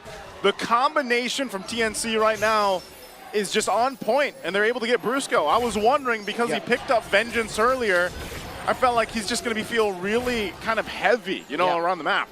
Especially if Yawi doesn't hesitate to pick him off. Let's see how many more times TNC Pro Team will continue that. Zyda committing the ultimate so that he can get a beetle. I don't think he will, as King Kong will already be closer to level 12. So King Kong farming significantly faster compared to Zyda. 4.26k to King Kong's 5,000. Yeah, you know, the Joy still needs to scale up later on. Cannot afford to get traded out. Yawi goes right away. And the thing is, we already saw a glimpse of what the Kalea can do. It doesn't even need to pop the flicker or use the flicker. Because of the kit that Kalea has, it's easy for TNC to set up at any given moment. King Kong, it might be in trouble. King Kong could be in trouble. It's going to get slammed down again into the fight. They're going to try to get out. Zyda's pretty low, though. They might be able to find it as Kelra gets Zyda. He gets a double. He's looking for more. Lancey on the side might pop the beacon. Does it defensively, though. And it's Onic Philippines able to disengage with everybody alive. So we see a 1v1, but there was a 1v1 that we didn't get to see. King Kong versus the Turtle. He gets the third one of the game, and Onic PH will get the tower as they will continue their aggressive posturing forward. And now they're translating their rotation to actual objectives, securing the third turtle, plus the first turret onto the middle lane. And we just showed the stats of Kelra for the first 8 minutes so far. I think it's going to increase. He's already picked up 2 kills early on before the 8-minute mark. He got a Sky Piercer. Should have 2 stats, right? Yeah. He got that after, I think, he built up the Sky Piercer. So Onic PH are just making the right moves right now. You see how much the beacon is actually... Kurt? Split. Fist break gonna be used. Lord Jam gone again. And now looking for more. Tidal Wave gonna be used already. Zyda could be in trouble trying to get the soul snatch off. Yawi's gone though. Again, they find 2 kills. They trade it for Brusco, but Onic Philippines now working on the tier 2 turret. This is looking hard for TNC. A 3-level gap already between the 2 junglers. Lancy has his own Lantern Flare, hasn't been used yet. And Onic just demolishing all the outer turrets from top lane to mid lane. Now the TPs. Here comes Zyda, but gets blasted down by Kelra. Unbothered by what TNC is throwing at them. Lord JM gets forced to use his fist break, or fist crack, and now he's taken out. I mean, he has had a rough time on this Badang. Yeah, very tough. He's been forced to use his fist crack a lot to avoid getting crowd control, not actually getting the setup that he wants. And I think we've also gotten to the point because the key moments where Onic Philippines were able to win a major fight and build this lead were on the backs of TNC Pro Team forgetting or not respecting the fact that they're up against a glue. That if you stick together in a team fight, the glue is the happiest. Kirk is unbothered. 0 deaths, no kills, but he does have 5 assists. And Kelra, on the other hand, has 5 kills. So this glue pickup as the substitute roamer for whenever Brusco will be taken out, and he's accepted his fate. 3 deaths. TNC Pro Team cannot blow so many abilities on the Hilda alone. They have to be able to deal with this glue. Okay. Ouch! Oh, again, Yawi jumps in with the title. Not going to be able to land the Tsunami Slam. Now they're going to be chased down. King Kong, popping the Retribution, looking for Zyda, pops the beats, is able to find him. And now they collapse down towards the base. King Kong jumping in.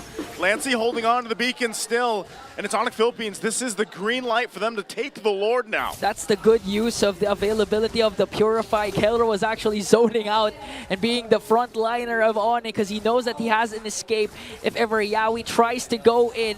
Uncontested Lord take for the Sonics as they were able to take down Zyda. Beautiful play coming in from the Sonics. How Onic Philippines are playing around Brusco, Super Prince, and Kirk have honestly set things up for Kelra and King Kong very well. They're holding down the front line. They're baiting out abilities from TNC Pro Team. Brusco doesn't mind getting sacrificed here because they know that they have the glue. Kirk isn't putting himself in danger so much. He hasn't been taken out. He's helping King Kong secure objectives, especially in the early game. Onic Philippines have just looked like they've really sharpened up and shapened up back to, well, the key to victory said, their old standard. Yeah. We're actually seeing it right now as they were in full control of the mid lane. A lot, of course, goes to the credit of Brusco and Super Prince. We're seeing a lot of action coming in from the XP laner and roamer, but we tend to forget the importance of what Super Prince has been doing, the constant pressure of that Lantern, continuing to put TNC out of position, even if it doesn't connect. That's why it's hard for Lord JM and Yawi to actually find those proper angles for a potential comeback. Lord sieging in onto the middle lane. Lancy has his own Lantern Flare as Super Prince leading the charge. Here comes Yawi. Yawi again with Tsunami Slam is going to bring him back. Flicker, Kirk, not going to be enough, but King Kong in the back line. Already popping the beats. Kelra unleashing with Rhapsody. Lord's still going to be up. It should go down before it works on the base. So right now, TNC stays in the game after finding Kirk. All right, let's see if Onic Philippines can get the tower up top. They still have enough members. Zyda? Still going for it. Zyda looking for a kill on Super Prince. The Soul Snatch does find a Super Prince. So another kill added to the board for TNC. It just weird. Sometimes it feels like Soul Snatch is a bit of a cheat code, huh? It is. It's a really strong skill. Takes him out of the map. It's like a sure execute if you're able to commit the full animation onto a low target. It's crazy. So that's why Zyda already has 5 kills to his name. So far, they're able to have an answer, even if Kirk was actually zoning out the members of TNC. This time, they have to watch out for the damage that can come from Zyda and BennyQT. This is the time where BennyQT tends to shine as well with the carry. Already has that Corrosion Scythe, Golden Staff, and DHS. So one beautiful setup from Yawi can again turn the tides for TNC. Again, he has the Flicker available. If ever they force out the Purify early on onto Kelra, TNC might turn things around. They're starting to gain some ground here. I think still, even when it comes to it, this next objective, TNC can win a fight if they're able to go ahead and just not get outmaneuvered. That's the problem, because when they start to get in this side of the jungle and more towards that Lord pit, that's where you can see Onic Philippines take an off angle and kind of surprise them. So they really have to rely on that set, like you mentioned, from Yawi, but also just keeping Zyda protected in a way. It's like you got to protect not only Zyda, but also BennyQT. But as the game goes further, we might see TNC a little more capable of actually just winning some of these team fights head on. You know, considering that TNC has Yawi, Zyda, BennyQT, we can actually expect a different kind of angle. Okay, the Pinnacle Jutsu already worked on Zyda quite low. This might be a go signal for Onic to just go and burst down the Lord. That's a beautiful pick-off from Onic Philippines, and TNC has not even a sniff on the second Lord. Dare I say, Onic Philippines have really just played this game so much better. When we talk about the old standard of Onic, how you control through confidence, Kelra, even though there were times where it looked like BennyQT was able to outsmart him just a little bit in lane, they were able to recover. How Kirk, Super Prince, and Brusco kept things very solid for Onic, so King Kong and Kelra are relatively unbothered. It's just, they're back to their old tricks, and it's a very textbook way to approach it. Zyda gonna go ahead and try to clear what they can. They gotta deal with this Lord still. Lord JM might be waiting for his own moment to crack and break into the lineup here. Lord's gonna be worked on, it is. King Kong probably the rest of is gonna be able to find Zyda. Quickly gets thrown into the fountain with the Tsunami Slam. So they lose both junglers. Can Onic Philippines still punch this one in? That top turret's gonna go down. Kirk goes in with a flicker. Yawi takes a couple shots to aggro with the Rhapsody. They're trying to keep it together. Split, gonna be bombed. Lord JM with the crack comes through. And they're still trying to clear the wave. So far, so good. And Onic Philippines only able to take out all the turrets. TNC stays in it. It's crazy how Onic Philippines didn't get as punished as I thought he would. There was a reason why I was yelling out too aggro. I thought it was way too much. That they were trying to get out of that, but at the end they walk away with only one death. It's King Kong who goes down after trading himself for Zyda. But now the base of TNC Pro Team has no towers remaining. It's just the final crystal. Wow, despite the 7K gold lead and no turrets remaining for TNC, the community is still leaning towards the side of the Phoenix Army. And again, going back to Redmar Sport, I actually thought I thought the same, that the setup coming in from Lord JM, if he held on a bit longer, that might be a potential comeback for TNC, but Onic was just miles ahead, steps ahead of TNC. They just wanted to zone out the remaining members and make sure to take out all inhibitor turrets out of the map for the Sonics. Despite them having an definitely 100% online carry for this late game, even the Valentina's damage here has to be respected by Onic Philippines. TNC Pro Team needs the Hanzo to deal a good amount of their burst raw damage that they can dish out for the Valentina and the carry to clean up house with.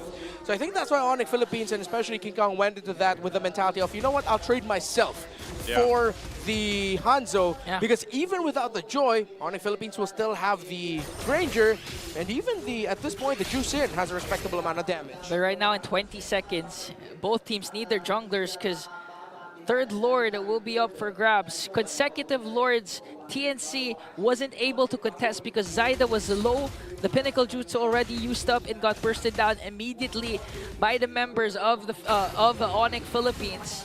But things might change this time. They might go for a risky play and try to contest for the Lord. Let's see what happens as the third Lord will respawn, and Onic is pretty much has a good hold over the Lord pin. Yeah, they do. They're going to go ahead and zone them out the best they can here. I'm not sure if TNC is actually going to be able to find an angle to contest, so it's just going to come down to, okay, base defense again.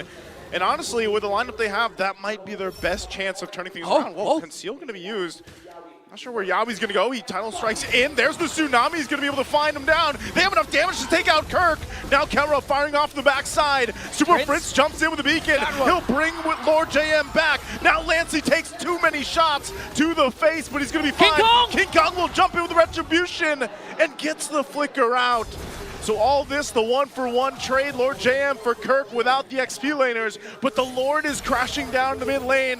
Onic Philippines, can they end it here? Again, a slam comes down and he finds King Kong. And now still fighting it out, looking to end the game. Kelra takes a couple shots. They're gonna work with the Lord here. Lord, quite healthy, still half health. The base is gonna be worked on and Zaida is gone. Kelra will lock on the base and Onic Philippines will take game 1. Might be a glimpse of the dominance of the Sonics. But one thing for sure is they won that match with a statement despite losing the beast. Kelra stepped up. Whew. Confidence by Onic Philippines. And I feel like this is good. Because the times where I was thinking, yo, you guys are a little bit too aggressive. What are you doing there? You should back off. They weren't backing off. And they were rewarded for their aggression. Kelra was untouched in that game. Yeah. Again, it's going to boil down to the kit that Onic has. They have 2 Purifies from Super Prince. Big. And Kelra, that's why we see a lot of times Kelra just unbothered. Even if he's in the middle of the mix, he's just literally dishing out the damage because he has an escape with the Purify. Yeah, and that's why I appreciate Onic Philippines for taking the Granger as quickly as possible. They didn't want to give that to BennyQT, and of course they're very proficient with it as well. And yeah, the first highlight we saw was the main turnaround point for Onic Philippines. That's when TNC Pro Team just found themselves in a scenario where Kirk was so happy. And you can't fault Yawi for deciding to commit this, because that is such a linchpin for the Onic playstyle. However, TNC Pro Team were just slowed down and weren't able to get out of this. Super Friends being able to catch Lord JM was big. They needed to make sure that they got that trade, and even though King Kong was down, it was just raw damage at this point. Brusco sacrificing himself and Kelra dealing the damage. The main point of this draft, the main identity is, 1, Brusco sacrificing himself and that trade with Kirk in terms of who front lines, and that sets up the gold standard to be untouched. No kills, no deaths, 7 kills, 1 assist, and 893 GPM. Really, the Sky Piercer that he bought. Was it the first item or the second item he bought? Right away. But one thing for sure is he really made the most out of it with no deaths. Going back to his god status, no longer a man in a dude in the gold lane. Up against the, let's not forget, BennyQT is an M4 Finals MVP back when he was with Echo. Yeah. And this is why a lot of the options that were left for BennyQT to pick up, it was difficult. No matter which route he decided to take, whether it would be the Irithel, the Beatrix, the carry in the scenario, which I get why they eventually had to settle for, because they were up against the glue and they needed the raw, true damage output that a carry can dish out. But in terms of what we've been talking about for quite some time in terms of the damage profile that Onic Philippines has, because of the space provided by the Lantern Flare of the Jushin, that sort of amplifies the damage that can be dealt by Kelra, because he's relatively unbothered. Even the times where Zaida can get to him, quick on the response is Onic Philippines to make sure that Kelra is backed up and that he's well supported. A lot of the formations you can see, Kelra always has like a bunch of bodyguards with him. Prince, Brusco, Kirk, the Granger so well protected. You know, I actually like to go back to a point you made early on, where you noticed that Kirk actually let a wave in the XP lane go to waste. He just literally stayed with the mid duo of Onic Philippines. Yeah. They're literally banking on the importance of having mid control that you kept talking about all season, and that might be the solution or the key for Onic to go with their god status once again. Yeah. And one thing I also realized here is that there was a bit more importance by Onic Philippines to win in the EXP lane. Kirk has struggled for the first half of MPL Philippines. That now you saw in the rotations, Kirk, he wasn't managing or trying to outduel the Badang. Yeah. He was just clearing minion waves, going to the mid lane.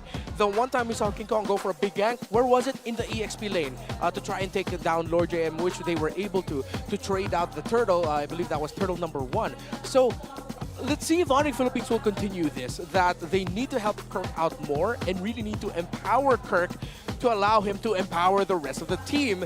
And putting him in a glue with an important role here to, not as a sacrifice, but to actually be as a backup roamer for Brusco, worked out very well for Onic Philippines. The evolution of Kirk, I remember back in SBS, we were talking about how he tends to play like a solo player compared to how in sync the other members of Onic are, because it seems like Kirk has his own world with how he plays, how he dominates his own XP lane, pushes turrets, and this time he's more active in participating with what rotation the Super Farm wants to go with, and clearly it was paying off because if you'd recall, the first turtle didn't go to Onic. No. Yeah, they went to TNC. That's what I was mentioning earlier. They traded out the first turtle so that they could get Kirk win in lane with King Kong ganking Lord JM. And now the BPI rich guy is the god in the gold lane once again. Kelra with a GPM of 893, a perfect KDA that goes well with his high GPM. That's why he's the BPI rich guy. Yeah, he struggled. You remember there was a time when we got a preview of him 1v1 with BennyQT, and BennyQT was kind of bullying him a little bit on the carry. Yeah. But, you know, it's Kelra, and they've gone against each other so many times too. Kelra, even if he loses some of that early game, it's what he did from mid to late game and how he was able to play around that. And that's why we see, again, this Granger, it's always going to be such a top pick because of the fact that you can play from that distance. And we're in this meta now where you get so much space as a gold laner. Maybe it's the best time to be a gold laner main, because if your team protects you well, but also gives you that space, especially around the roam and the mid and your junglers, you can just have your heyday in the back line. Can I ask a question, Redmar? What's the status of the blue side, red side win rate for today? Going into today, it was at around 51.5% to just 49, so it's very close. Yeah. There's no clear lead as to who wins blue and red. Although for today, after the games that we saw, we're gonna scroll down a little bit. Sorry, there's a lot of stats here. There's a lot of stats. All right. That's why he's the guy. Blue side win, red side win, red side win. So it's not much. It's a small sample size. Red side just has like 2 wins over 1 win from blue, but that's not much. Wasn't it last season where it was just like highly skewed blue side? Yeah, it was like at one point it got as high as like 65% blue side to 35% for red. I'm glad we're not in that universe anymore. Yeah. Actually, it might go back to that again because of the presence of Kalea. So the banning side of red side, they pretty much have to ban out a lot of power pick. But so far, we've been seeing Kalea in action. We thought he's going to be 100% banned out, but still was able to get used in game 1s of the 2 consecutive series. But now I'm curious to know what's happening again with our lovely host, Hans Galeria and Kalusi.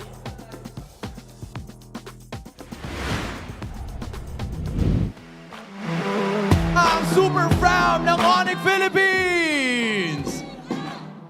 You see the spirits. Oh, Onic! Grabe. As in, mainit ang laban na nakita natin kanina. Much love once again to our casters. And of course, it's me, Kalusi. And of course, we are together with 2 lovely ladies here. Please introduce yourselves. Go ahead. 1, 2, 3, feel the magic. It's Pixie! Hi, I'm Pixie Hannah. Hi, I'm Pixie Mita. And so far, Pixie is with us today, one of the P-pop groups. Siyempre, dito mismo sa Philippines, girls. It's so nice to have you here with us today. And I'm sure that, you know, you're probably excited with a lot of matches happening today. Right, Kalusi?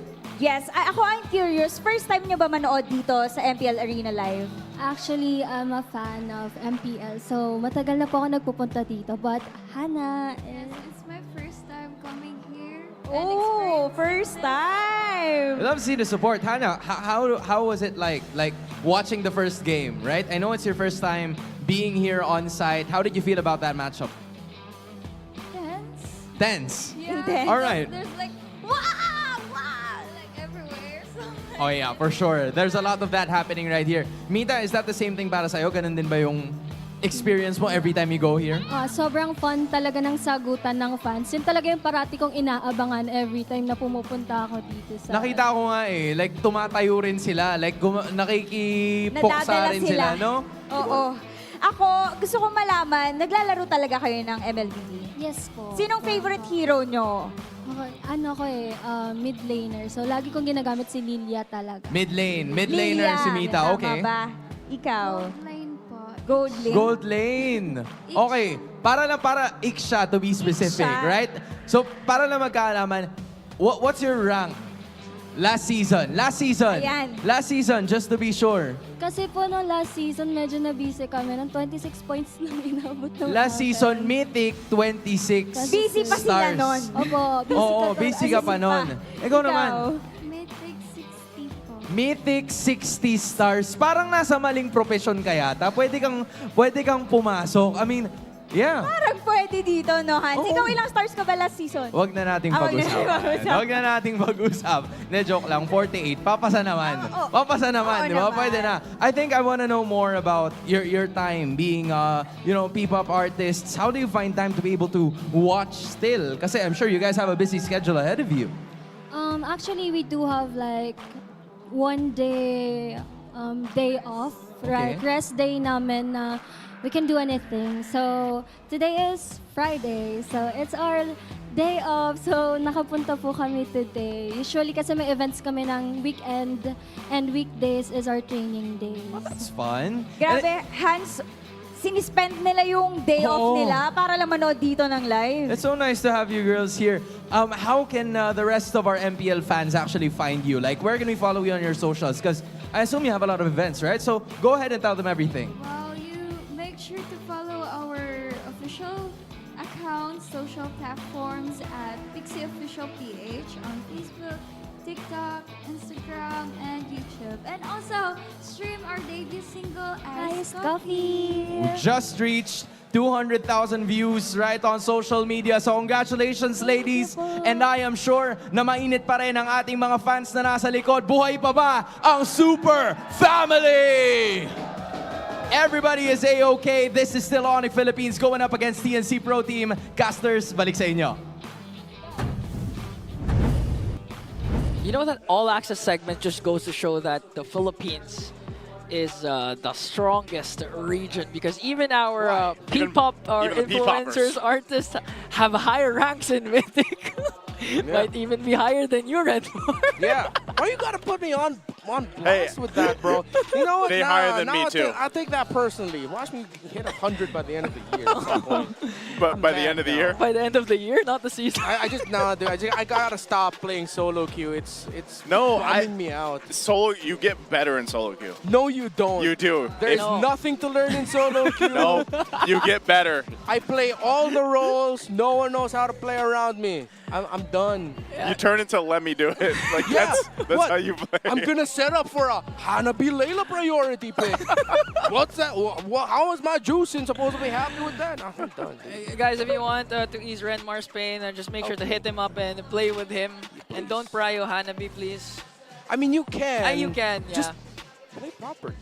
Just play I properly. have no problem with the picks. No, I have there's problems with the players. there's literally something about it where if you have a Layla or Hanabi on your team, you know what happens. But on the other team, they're somehow MVP. Yeah. And they're so good, you can't catch them. They're playing like it's the M6 World Championship, the grand finals. It's like we're playing against hidden gems, but right now we have to look for the power pose. You have to copy the M6 Finals MVP and the Game 1 MVP for the series, the gold standard, the God of the Gold Lane, Kelra. Hey, he even has Kelra's face with him. He does. He's got the pose down. He's got the tongue. Oh, no. You guys are missing the braces. I just want to say, all these people are spending their Friday night with us, by the way. Yeah. That's crazy. That's If a the heated child matchup. doesn't win it, I will be quite sad. I mean, this guy is a... I love that there's a coach why not face out Yeah, there, it's too. cool. Yeah, it's not just the players. It's not just the players. Under this, Oh, it's a face-off. It's a power pose off. I mean, the guy on the right keeps moving. That's what gets me. You let the kids win, man. You let the kids win. No, and oh, No, you don't. Now you don't. No, you don't. Things don't come easy in life, children. That's the harsh lesson taught to us. yeah. You know what? Stop giving consolation prizes everywhere. Let them know the true test of Participation awards. competition. I'm sure that child, though, will still get something because we're generous. Yeah. We're nice. Are we? We take care of the kids in our community. Yeah, not to mention. I know you are. You used to be a teacher for a Yeah, special I know. ed, man. I did. You have a good heart. He's taking care of a child right now. You? Me. Yeah. See, I like how you admitted that. You're a child. He is a child on the desk. I am a child, but again, we are experiencing a lot of freebies even on the booths. Because BPI is giving away a lot of freebies. Because Mention said we're giving out prizes, right? Yeah. There's a lot of freebies available here in MPL Philippines. You just gotta participate in the activities. You just got to buy your tickets online. Yeah, buy your tickets online. Go ahead. And Buy actually, it. go here. MPLPH.com. No, It's .ph. It's .ph, guys. Okay, If you just type in Google MPL PH, it's gonna Yeah. pop up regardless. Nice of your age is showing. MPL.com. Drink. What did Benny say earlier? Drink your water. Yeah, drink your water. Guys, drink Stay your water. hydrated. Stay hydrated. See, I like how sometimes I come into this saying things wondering, is it going to be correct? And then BennyQT got to back me up with that. How the whole Daddy Benny thing's actually a thing. Yeah, that's right. What kind of teammate Foreshadowing. close to your age tells you, hey, drink some water, stay hydrated? Whew, okay, blue side this time will be for the Sonics. Again, Kalea still in the picture, as well as the... Is Granger 100% win rate so far today? I think he is. Today, yes. Today, yes, yeah.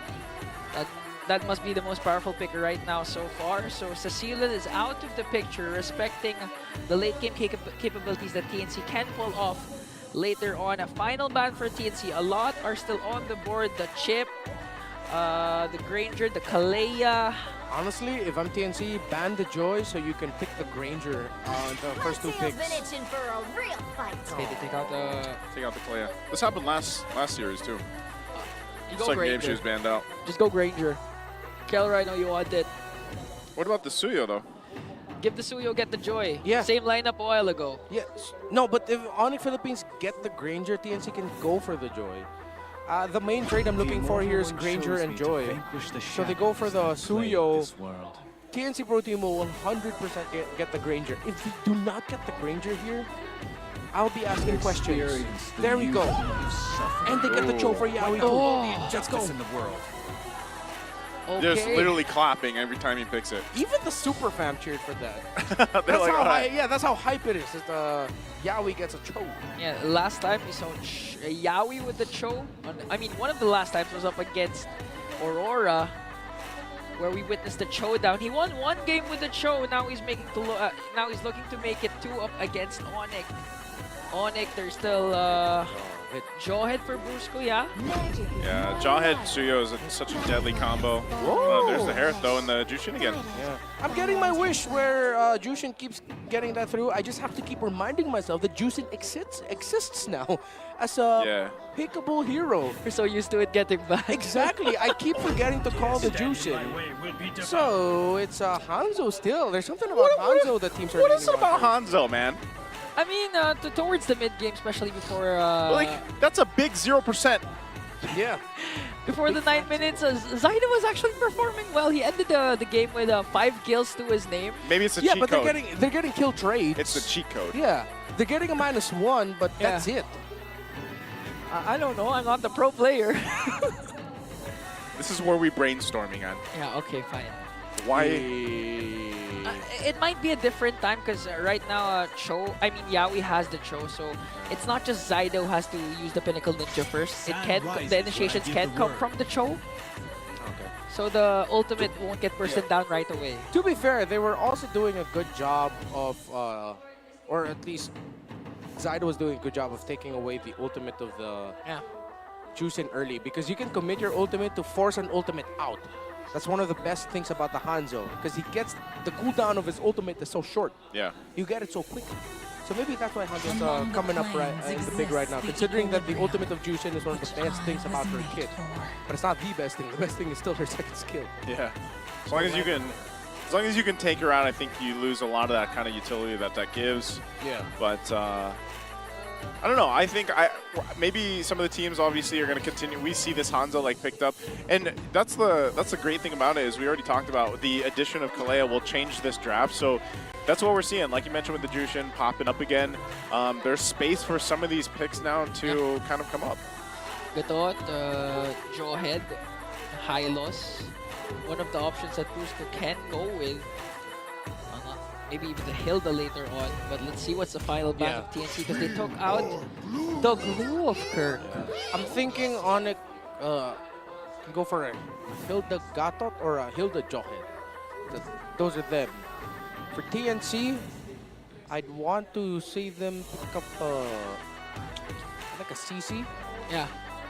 And then for the mid laner, I wonder if they have it in the hearts to play Veil. For Lancy? Yeah, he hasn't played it yet, but I want to see them consider that. Maybe. But for Onic, I'm kind of leaning towards what you said with the Gatot, because if they're going to try and control the mid lane and group up as much as possible, they want to play around the fact that they have a Revitalize. To protect lives. Oh, they were thinking EXP Hylos. Allow me to lead the charge. Okay, Hilda. Good call that they take the Hilda away. So it becomes could be a CC Hilda matchup. This has to be a Jawhead here. Like, I feel like this is... That would be good enough for them to go ahead and pick up a Jawhead. Yeah. Jawhead CC for Brusco and Kirk. It's a little bit more offensive-minded. However, that might be... The Hanzo might be happy with that. Let's see. There it is! Okay, now for the last, the XP lane. Maybe Edith? Oh no. Oh, they go Gotcha. Gatot. Okay, one of the few teams to consistently pick a Gato Gacha in the XP lane. I think that's where they're gonna get their Revitalize. What? Farsa, Valentina. I hope they consider Aurora here. If you're quick enough, can you technically use the Unbreakable Taunt to like go ahead and taunt a Hanzo to the point where he accidentally like soul snatches you? For him to soul snatch you. You need the stacks, right? You need the... Ho, ho, ho, ho, whoa. Whoa, is that... Whoa, debut pick. Zask? Okay. Question mark? Whoa. In the hands of Lancy. Is this a debut pick? Yeah, it is. Yeah. Debut. For the first time as Zask.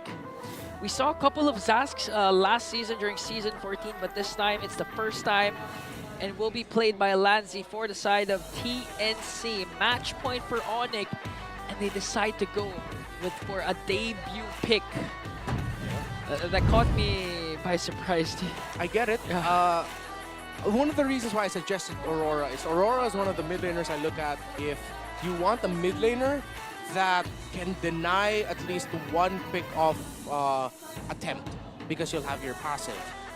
Similar to how Nana also has her passive in that way.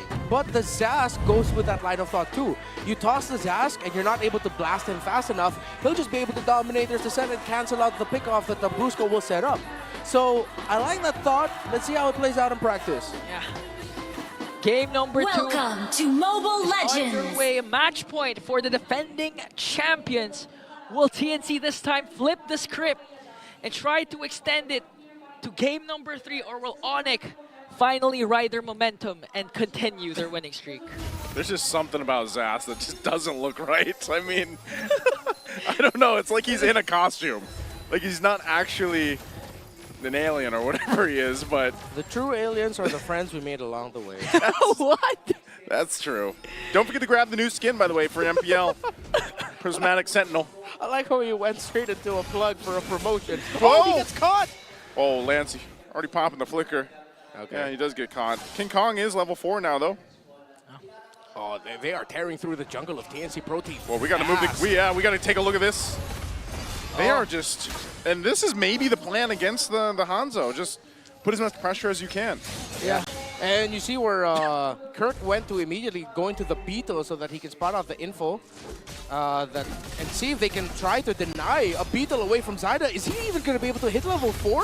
Oh, he will. He used the red tree. Yeah, he did. He's behind in terms of the farm. He's losing the rotation. He's like a level behind at this point. Yeah, you can consider that. Zyda right now having such a hard time up Oh, against Brusco with the right into the hands of King Kong. First blood for Super Prince. That's the combo we're used to seeing every time the Suyo and Jawhead combo comes through. Yeah, unlike the Zask that we're seeing right now, first blood drawn onto the debuting pick in the hands of Lancy. That's an aggressive play. We always want Onic to be constantly doing early on to apply pressure once again and control onto the mid lane. Kelra going up against BennyQT, catching a couple of Rhapsodies there. The difficult thing about TNC Pro Team's lineup is they're very farm heavy. Mid lane, jungle, gold laner, all want farm. It's a greedy lineup. Very expensive lineup. Now for the turtle, for the taking. Yawi not level 4 yet. Kirk charging up the Unbreakables. Going to be able to taunt Zyda though. And now still working for it. Zyda's going to jump in. Does get the turtle. Already the Avatar Guardian comes down. They're going to force the fight. Brusco's gone out of the picture. And Yawi is still alive, admits it all. So now TNC gets an objective, they get a kill. Yeah, good commitment there by TNC Pro Team to not let go, even though things look hella shaky for them. And Zyda being able to win the retry battle against King Kong, who I believe let his retry go a bit too early. There was just less than, I believe, 100 HP left on the turtle by the time he used his retribution. And Zyda was able to use his to get that. Not to mention, Yawi was able also to escape this, considering the fact that Yawi wants to go for Super Prince, though. Oh, Yawi. Outplay. Focus down, thrown into the air, under the turret. Can't escape that. Zyda now, though, trying to go for Brusco. Should be able to soul snatch him. Brusco takes a couple shots, and it goes down. So again, a 1-for-1 trade. Yeah, roam for a roam, but a great little outplay by Super Prince against Yawi. Able to use the dash out from the Crimson Beacon so that he wouldn't get comboed in a good angle by Yawi. Kelra taking a couple shots there from Benny. Benny's been pretty good in the lane, at least against Kelra so far. King Kong now here. Yawi's just around the corner. Doesn't have a flicker, though. That was close for the gold standard. BennyQT just dishing out that Sonatas in hopes of trying to reach Kelra. 30 seconds still before the next turtle will be spawning. But Onyx, it seems like the TNC found their groove again, and they're able to control Onyx aggression. Okay, good control in the mid by Onic Philippines, still committing a lot of that. See, they're not leaving Kirk in lane. They're really just clear, rotate. They're willing to give up a bit of lane control for more map control. And I'm reminded by something that I remember we pointed out last season about the presence of a Zask, where there was a point in Season 14 where... Ejector again, it's Lord JM. He's tanky enough. Does flicker out. 4 going to chase him down. Takes a shot with the Queller, but he's going to be fine. Yawi now here, and Turtle is up.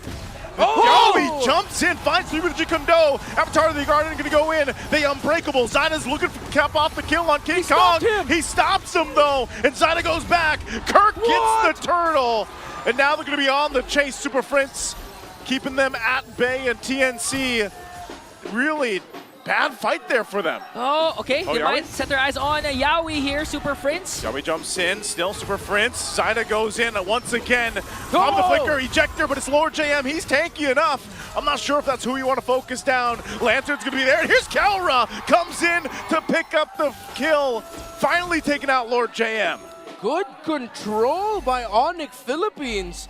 And miraculously, Kirk got that last hit of the turtle, so the great efforts of TNC Pro Team were immediately squashed.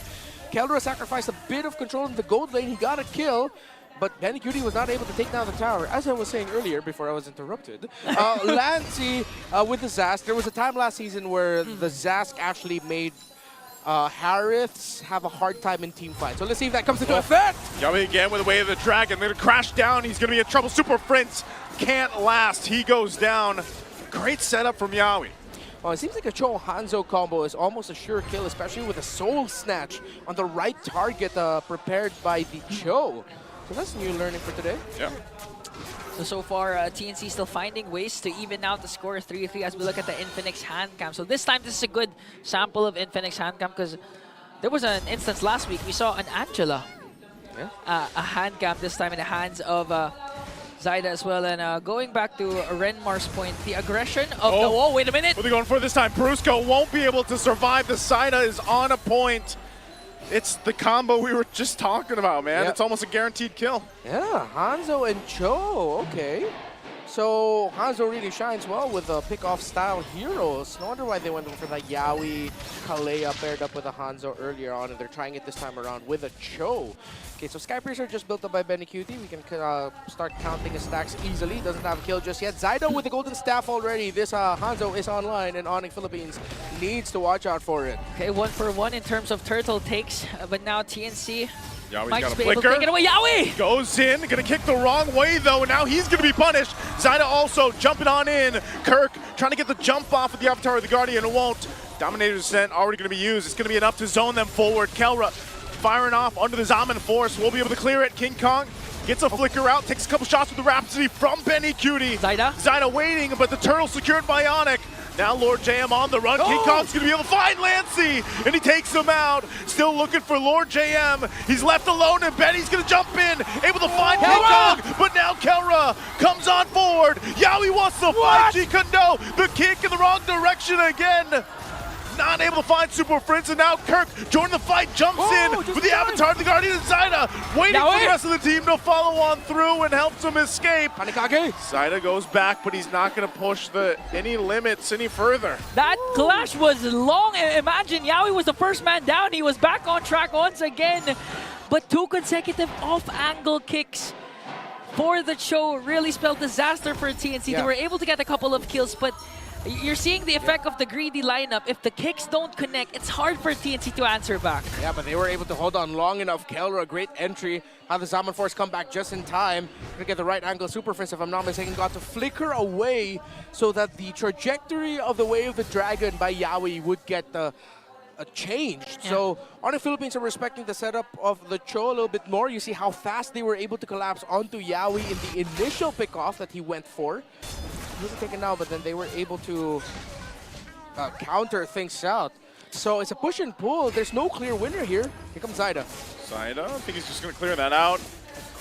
King Kong just going to go ahead and go back to base here, but that seems to be the case. You know, again, Zyda hasn't died yet. He's cut it close a couple times, but there still has to be an answer. And you think about it, when this Lord does come up, Yabi's obviously going to have that Way of the Dragon and the Flicker available, so they have to play against that. That is the most devastating combo that can break through. You know, just like what happened during game number 1, where we're starting to see or suspect moments that we think Onic is staying a bit too long during classes, but it's actually paying off for them. These types of extended clashes, again, it's going to boil down to the fact that they also have Kirk. With the Revitalize, they can out-sustain as much as they can. And if the kicks don't connect for TNC, again, it's going to be hard for them. But now the Lord has spawned. Both teams are capable of taking away this Lord. Not much of a gold lead for Onic as it sits below 500. Let's see if Zyda can out-retry once again the beast himself. One thing we also have to point about the lineup of TNC Pro Team is that if Onic PH get caught in a bad spot of them running away, that's a very difficult lineup to run away from that TNC Pro Team has. Oh, it's getting both rushed! Conceal's going to be used. They're going to rush the Lord. They sight King Kong go on the bottom side. They're going to push for it. Lord goes to BennyQT. They're able to secure. Super Prince jumping in with a beacon. Lantern Flare on Lord JM. They do catch Yowie as well. Still looking for more. They get a flicker out from Lancey. And King Kong wants to run it under the turret. Zyda jumps on in. Benny gets a kill. Gets a double. Looks for another. Kelra's in trouble. Give the Storm a triple. He's looking for another.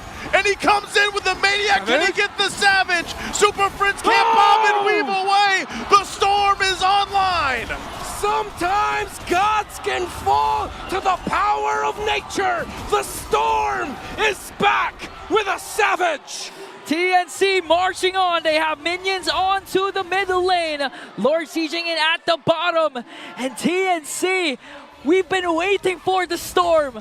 It's been brewing. BennyQT, second game coming into Season 15. Already a savage for the Storm. That's what we were talking about for TNC Pro Team. Number 1, their key to victory, let Benny break him. Number 2, what I just said heading into that sequence, that if they're caught out in a bad spot by TNC, the lineup TNC has is difficult to run away from. They will pepper you from afar and chase you down for kills. Oh man, where's your umbrella now? Said BennyQT. Zyda jumping in again, doing enough damage to keep them at bay. The shield's gonna pop, so the Lord's gonna be worked with. And that's what it results to, but man, what a swing for TNC. Man, they learned from last week. This time, it was a decisive move from TNC to literally rush the Lord. Catching Onic by surprise, forcing out the flicker from Brusco, forcing out the AUG away, coming in from Kirk. Caught Onic in a bad position. That's why TNC was literally able to keep BennyQT and Zyda alive. Looking at the damage coming in from this Granger, a triple already. The Sky Piercer was well worth it for the Storm, picking up 5 kills in 10 minutes. He got all his kills after his Sky Piercer was built. That's 70 stacks already on that Sky Piercer. That is not cool for Onic Philippines. If you're TNC Pro Team, you are definitely happy. You are back in this game, and not just back, you are dominating. Yeah. That's not cool, man. That's not cool, man.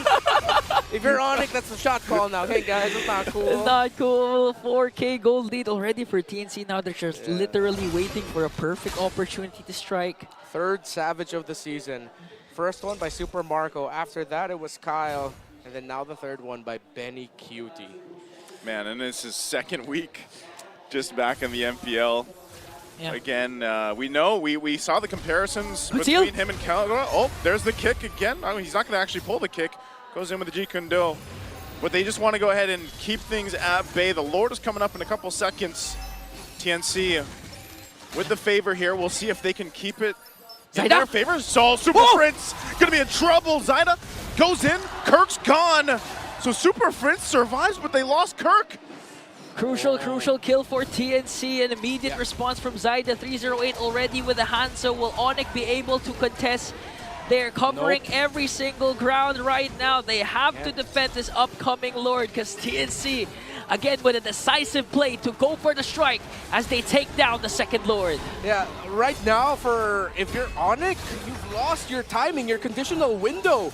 TNC Pro Team can continue bullying Onic Philippines like this. And that's why I put a lot of importance on the Granger pick for BennyQT. He just plays it so well, and TNC play around it so well. Even though it took them a long time to get control in this game, now that they have it, they got it off of the back of a BennyQT Granger Savage. That's why earlier on in the draft, we were making a big deal about the Joy Granger Suyo trade. If Onic was willing to play into it, they picked up the Suyo, and now they don't have the easy backline access for the Granger. Because every time Kirk can enter the backline, he will just get blasted. Yaoi with the conceal. He's trying to look for a proper target. Okay. Zyda jumping in on Super Prince again. The Soul Snatch not going to be enough to get the kill. Mid turret's already going to fall. They're going to fire off still from the backside. A TNC might not be able to fully push in just yet, but Yaoi jumps in, finds Super Prince with the kick, forcing the fight. Super Prince still going to be alive. Lord JM jumps in. His immortality's still going to be up. The Lord's going to be worked on. Lord JM, the one to work on the base. Base at a quarter of the health. Meanwhile, in the mid lane, they're still keeping it together, and Lord JM finally falls. TNC loses 3. The sustain from Onic. Beautiful jump in from Kirk to cast that AOG and revitalize right away to try and save Super Prince, who still has his Lantern Flare. That's why they were able to clap back. Zyda goes in after King Kong! Fights him, finds him, and bites him. Gets the Soul Snatch. We'll be able to find King Kong, so they stay in the game. It's going to be a tough climb for Onic PH. Even though they can counter, even though they can get Benny, there is still the Hanzo to deal with. 0 deaths for Zyda. 51,000 damage dealt, more than his gold laner and the gold laner of Onic Philippines. Yeah, that's why coming into this game, he's second when it comes to kills in the jungler role, despite being 5th place. That's how amazing Zyda has. That's how good he has been performing. And the beauty of TNC's lineup, we called it greedy because they can do this. He's going to go again, gets tossed up with the injector, should be able to get back. Does return to his body, and all this for that purple buff. King Kong makes it in time. Should be able to go ahead and secure it. So again, you saw just a preview of how much damage this Hanzo from Zyda is able to do. Yeah, not just the damage, the vision and information it also provides. It ensures that Yaoi doesn't have to go for the brushes. It makes him just worry about the potential setups that can come from Yaoi. Items for the mid laners, considerable lead for the Zask, already 3 core items built up, a lot of damage coming out of that. I think a little bit more cooldown reduction and sustainability is going to be built up here by Super Prince, considering that he's using himself as the main target for the Hanzo, while at the same time, Yaoi's also been locked in on him, so TNC Pro Team has shifted their priorities to respecting the heck out of the juice in. When they can spot him, they go for it. Oh no, Yaoi's going to get tossed up! Just walks on through. Didn't have the information, I guess, for that. The mid lane is going to be pushed by, so they have to clear that out. But without Yaoi, Onic might actually have an advantage. Let's see if how they can play into this. They have to push out the minion waves first before they try and get something. Brusco might wait for his unstoppable force to come back to try and take another member of the front line of TNC down. Oh, Zyda goes in again. He's going to be looking for it. Brusco takes quite a bit of damage. He's going to be able to go now. King Kong cleared the mid lane, and they're going to go for a reset. I think it's TNC just stalling out for Yawi. Yawi will be able to come back in time. I don't think he has the movement speed boost that he can get from a conceal because he used it earlier. He will have his ultimate and flicker available. Yawi's back on the board. Zyda once again going to go for it. Causing a distraction. Does some damage to Kirk. Going to be fine. Kirk does still have a revitalize too. They're going to go for the Lord already. BennyQT fire off from the backside, and King Kong will get the Lord. Now they go for the disengage. Lord JM on the run alongside Yawi. They might still try to go and force a fight, but it looks like they can't catch up to Onic Philippines. The beast of the jungle out-retrying Zyda in a crucial moment. Not yet an evolved Lord, but still at this point Onic is just literally trying to get anything they can take away from TNC and mitigate the gold lead they've established. 3K gold lead left for TNC, but this might change with the push coming in from the Sonics. The moment Zyda showed that he no longer had his Hanekage form, Onic Philippines, after slowly whittling down the lore, they decided to go for the full commit blast. Luckily, King Kong was able to win the retry there, got it. And now Onic Philippines will be able to play out of this lead. You see Twilight Armor built up by the Gacha. All the burst coming out from TNC Pro Team needs to be dealt with. The Super Flam playing around together, trying to burst down the Pinnacle Ninja right away from Zyda, so there's no potential pickoff. Lord sieging in onto the top lane. Yeah, key item here for Super Friends actually has the Winter Crown. That's what we were talking about earlier. Cooldown reduction and sustainability. Zyda trying to go ahead and focus down Kirk. Kirk popping the Revitalize. The top turret of the base finally going to go down. Still over half health on this Lord. BennyQT will go ahead and work on it. Onic Philippines seeing what else they can get. That mid wave is pushing now for the tier 2. They might just try to go and be disciplined. King Kong too, taking a lot of damage actually, but he's going to be fine. And so they only get that top base turret while TNC continues to clear out the waves. 20 minutes almost, 12-15 kill scoreboard, and an inhibitor for an inhibitor. Wow, what a game these two teams have been showing. Onic was able to delete at most, what was it, 6K gold lead the TNC established, or 5? Yeah, they were able to do that after one surprise rush onto the Lord and being able to play out trades well. They need to regain control in the map after they took down Yawi, and then once they saw that they got the ultimate off of the Hanzo, then they decided to full commit this. It's anyone's game now, though, who can execute better. If Onic Philippines blow out too many of their abilities for the eventual punish of BennyQT and Zyda and Lancey that will follow, then they will lose. If they can wait at the right time and the right entry of the main damage dealers of TNC Pro Team, then they can win. Concealed plays are going to be more crucial this time. Both Keller and BennyQT both have 8 kills and 1 death in this game. If somehow Keller ends this game with a Savage, I'm going to lose my mind. BennyQT already got 1. Come on, Keller, get him back. At this point, anything is possible. Bring out that umbrella. Bring out the umbrella. TNC, BennyQT reminding his members to drink water and try to take a chill pill right now because a major objective is coming. 3 seconds. That's the evolved Lord. The past 18-minute mark Lord has now spawned. Onic decided to commit a full 5-man rotation bot because they thought they might catch 1 or 2 members of TNC to try and pick off someone there. Since no one was there, now TNC Pro Team has a bit of advantage around the objective, considering that they're using the spawn, the Nightmaric spawn of the Zas to get information while keeping their frontliners safe. Good usage of it. Yeah.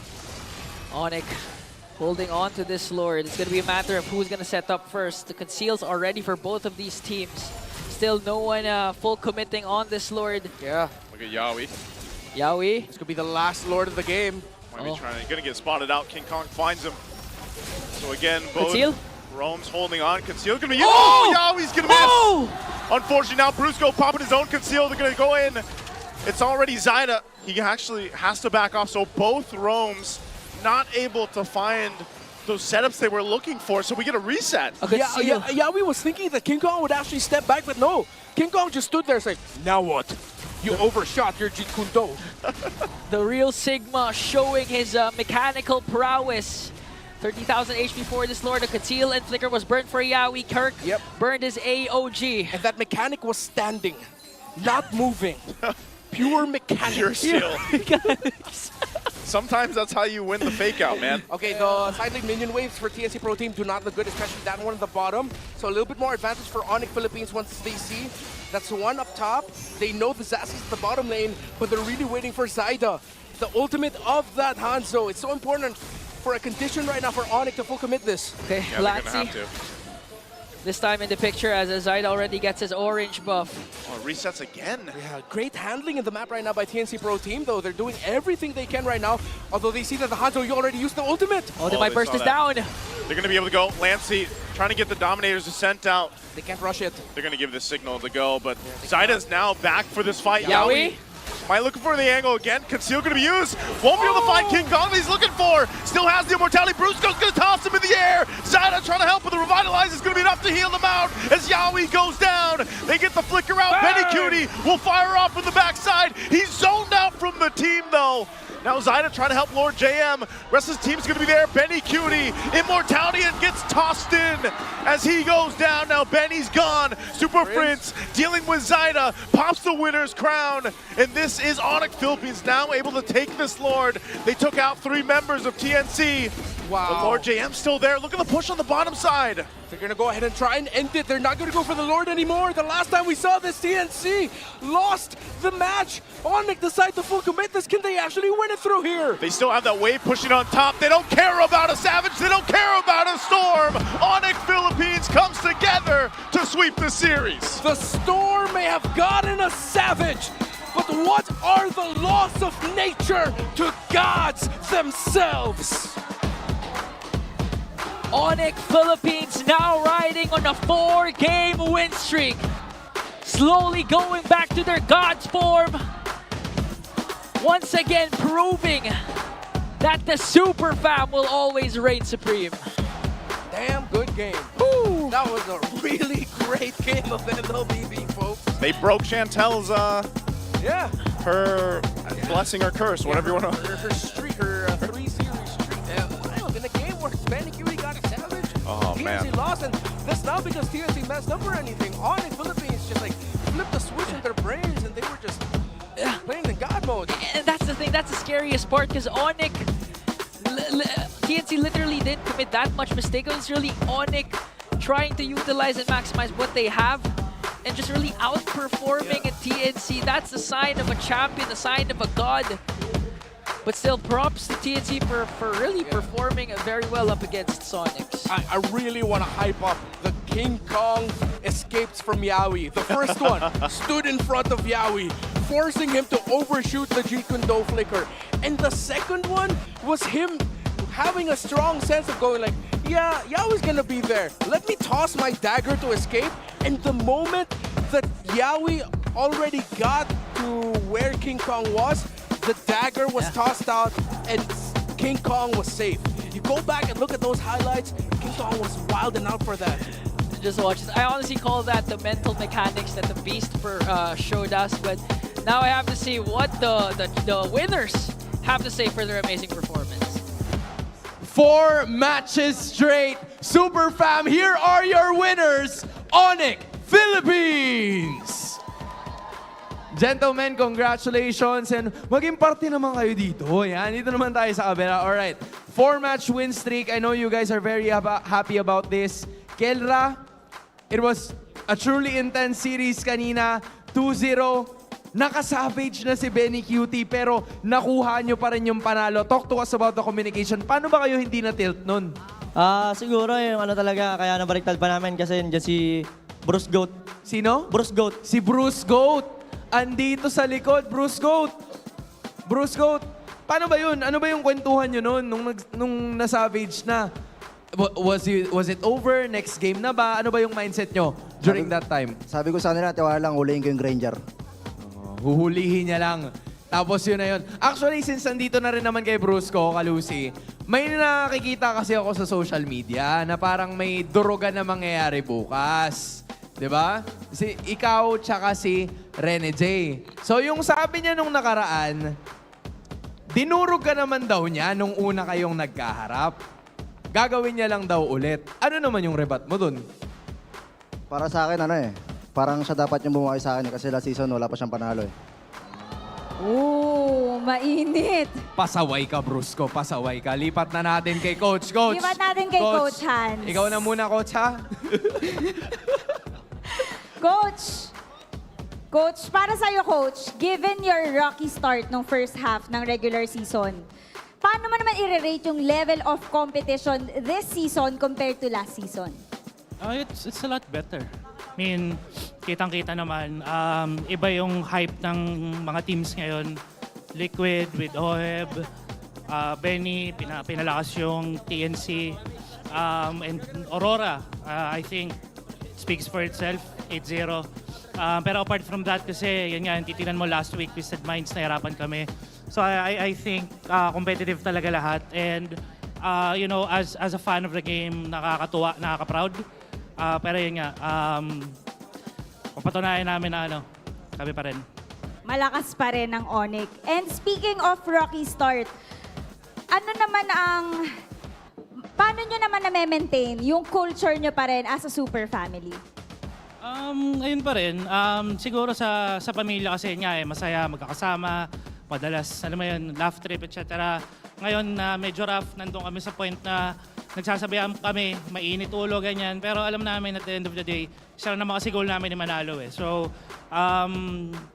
it's tough, pero wala, ganun talaga eh. Lumakas lahat eh. Diba? Importante talaga ang bonding, Hans. Yeah, and they were definitely executing it dun sa laro. I have just one more final question kay King Kong. King Kong! Ano ba yung laro mo kanina? Nakadalawang iwas ka dun kay Yawi. As in, sinubukan niya talaga lahat, conceal, flicker, para makuha ka lang. In those kinds of situations, kung ganun ka-tense yung sitwasyon, what's usually running through your mind? Ano ba yung dapat na ginagawa ng isang jungler to make sure na makukuha niyo yung major objective pag mga ganong klase na yung usapan na ikaw talaga at alam mong ikaw yung pinipressure? Kanina kaya mas naging aware ako kasi before mag-start yung game tsaka habang in-game kami, nire-remind ako ng mga kampi ko na si Yawi mahilig tumarget ng kung di jungle, gold lane. Kaya mas aware ako kanina. And you were just able to do that kamakailan lang. King Kong, napakarami ng super fam na sumuporta sa inyo para sa araw na ito. What is your message to all of the Sonics who came here today at sa lahat ng nanonood sa kanilang mga tahanan? Sa lahat ng fans namin, thank you very, very, very much. Lagi pa namin gagalingan lalo and mas gagalingan pa namin next time. Magpapalakas kami lalo. And welcome back to your black hair, King Kong. Once again, your winners, Onic Philippines. Gentlemen, you may now take your walk of victory.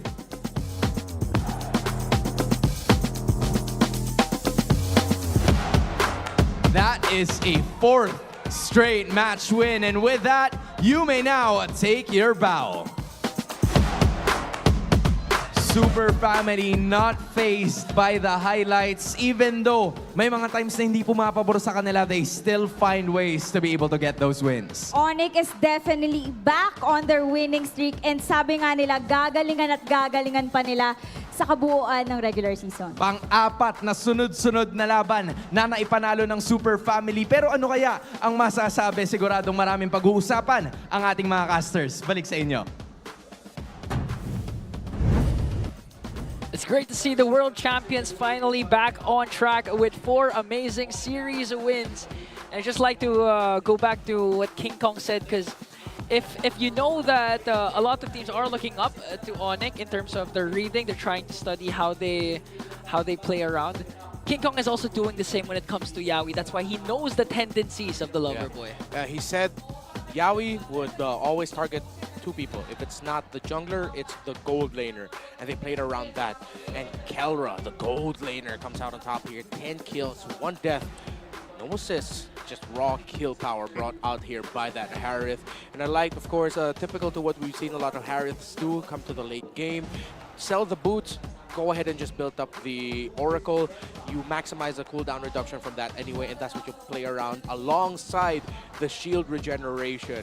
As great as Keller's performance here was, again, I want to go back to the pure aura that King Kong dished out in the 2 attempts on his life. Pablo Escobar levels of escaping attempts by Yawi to take him down in that final fight.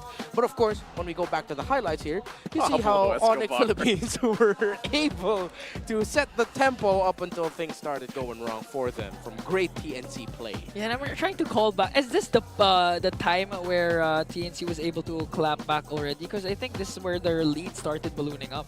Yeah, this was where Onic Philippines were still in control. They were invading, they were setting the tempo. Zyda, though, was... This was the long clash. Yeah, this was the long clash that I think Onic was still able to come out on top. This is where he gets turned around because, yeah, BennyQT got the Lord. And even though the members of TNC would fall here, they'd survive. I think my memory... Oh, here! No, it's this one. Okay, it's this one. Yeah, there we go. Is this the Savage part? Yeah, this is the Savage of BennyQT. Oh, amazing.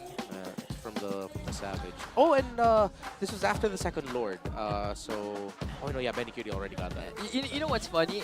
Last week I remember when we when TNC slotted in BennyQT, we were asking the community if they think BennyQT is gonna be rusty, but a second series in, already a Savage. Actually, for this one, it's great that Brusco was able to flicker to the back. Now, if I'm not mistaken, he tossed Benny, or at least it forced a flicker out of Benny, meaning that they were able to take down the Greyjoy without that much of a problem. Yeah, I believe it was a flicker toss-up from Brusco that set up what would eventually be the turnaround for Onic Philippines. So Brusco deserves his credit for that as well. Yeah. Speaking of Brusco, Kirk also was an amazing XP laner for today's game. A lot of clutch AOGs, and not to mention the use of his Revitalize, because there were times that they were literally getting ganked by TNC, especially with Zyda, but still they were able to out-sustain it because of the healings that coming from Kirk. If it wasn't for Kirk, the Revitalize plus his like Unbreakable taunt, yeah, Zyda would have gotten probably a lot more openings to go for the kills, yeah. I like this drafting philosophy and game philosophy that Onic Philippines is going for here. As much as possible, they're actually not letting Kirk be the main frontliner of the spot. They're actually using Brusco as a sacrificial lamb here. Yeah. And it's working out well for them because game number 1, as the Hilda Roam, sacrificial lamb. Game number 2, of course, the nature of being a pick-off hero, there's a high chance that you're going to be the first blood as long in a team fight, as long as you can get that pick off. It happened again, but then Kirk would just come in with a late entry, and I like this itemization. Once he built that Twilight armor, that really made him a force to be reckoned with against TNC Pro Team. Great itemization. Yeah. I can't believe the game was literally 23 minutes, and I'm excited to see how much GPM their BPI rich guy is, because this is a long game. Yeah, wasn't Onic also at one point down by like 7,000 gold? Yep. And yeah, so like got erased immediately. I mean, think how much they had to come back from here. So I don't know, Onic Philippines obviously, like, and I know there was a lot of talk about them in the beginning of the first half of the regular season. Well, it seems like they've done whatever work they had to do. Again, I don't know if it's the change of hair color from King Kong, but he was pretty locked in too through this game. But I think that's what makes it exciting. And I know Coach Why Not mentioned this a little bit in the interview too. It's just like, it's so competitive right now in our just overall league for the MPL Philippines that, I don't know, man, even with them getting the win here and then how TNC's played, I don't know what to expect by the time we get to week 8. Yep. BPI Rich Guy, again, the most aesthetically appropriate BPI Rich Guy. Wearing the red and yellow of BPI very proudly. It's King Kong. 764, not that high, but I think with how long this game was, just got to the point that his GPM was reduced to 764. Yeah. Earlier on, though, he was definitely leading the pack in terms of GPM. I feel like if we got a much quicker game, it would be at around 840, 850. Yeah. You know, I'm starting to wonder if a player mid-season changes his hair color, do they also change the picture? No, I don't. No, they don't. No, I don't think so. Did they change your picture? That's a valid question. Did they change the caster picture? You know, nice. So the reason why I love you is because, yes, I love you, even if you're bullying me as a daddy. That's not bullying, and that sounded That string of words should not be said on broadcast again, bro. Okay, let's just see what the players have to say for this amazing game. Digging a hole right now, Baldy.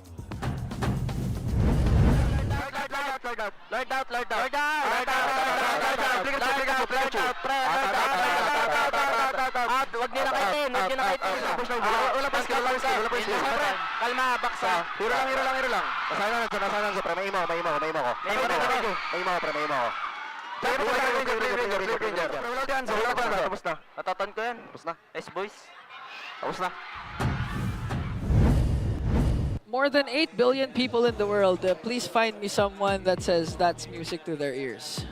I'm sure there's someone out there who's gonna go, hey, that kind of sounds like math rock. That's one of the mic checks where we don't know exactly what they're saying, but we know they're saying something. It was a lot of coordinated targeting. This one, that one. Here. No, good. And I like how in the end there it was King Kong and Keller who were calling and saying, oh yeah, we can end it here. Yeah. You see how they approach, they literally pincer maneuvered the base. They came from 2 angles so that there's always at least one strong option to just focus basic attack onto the base. Okay, so for Onic, that's one team down once again. But again, their true test as world champions, so their standards are high, are the 4 that are above them in the standings. That's going to be Aurora, TLPH, Team Falcons, and no, they're the 4th. Yeah, they get their revenge on who they need to. Yeah, tomorrow they go up against RORA. Yeah. Then they go against Falcons and Team Liquid later on in the weeks. So, especially with what Brusco mentioned earlier, there's a bit of a banter. Yeah. Although it's kind of heated online between Renegade and Brusco about how they're saying they're going to crush each other. And then Brusco's comeback there was that he said, all right, cool, but he should be the one who's careful because, let me remind him, he didn't beat me last season. Oh. Imagine it is Onic, though, that ends the streak of RORA tomorrow. That's so poetic. That's a good story. They saved their own win streak. Yeah, but then imagine if Aurora just like, smashes. hammer on through Onic Philippines. That makes us, I think at that point, people are going to be thinking, yo, it might be RORA time. It might be RORA time. Is it possible to have the scheduled match of Onic and Aurora move to week number 8? So in case Aurora goes 13...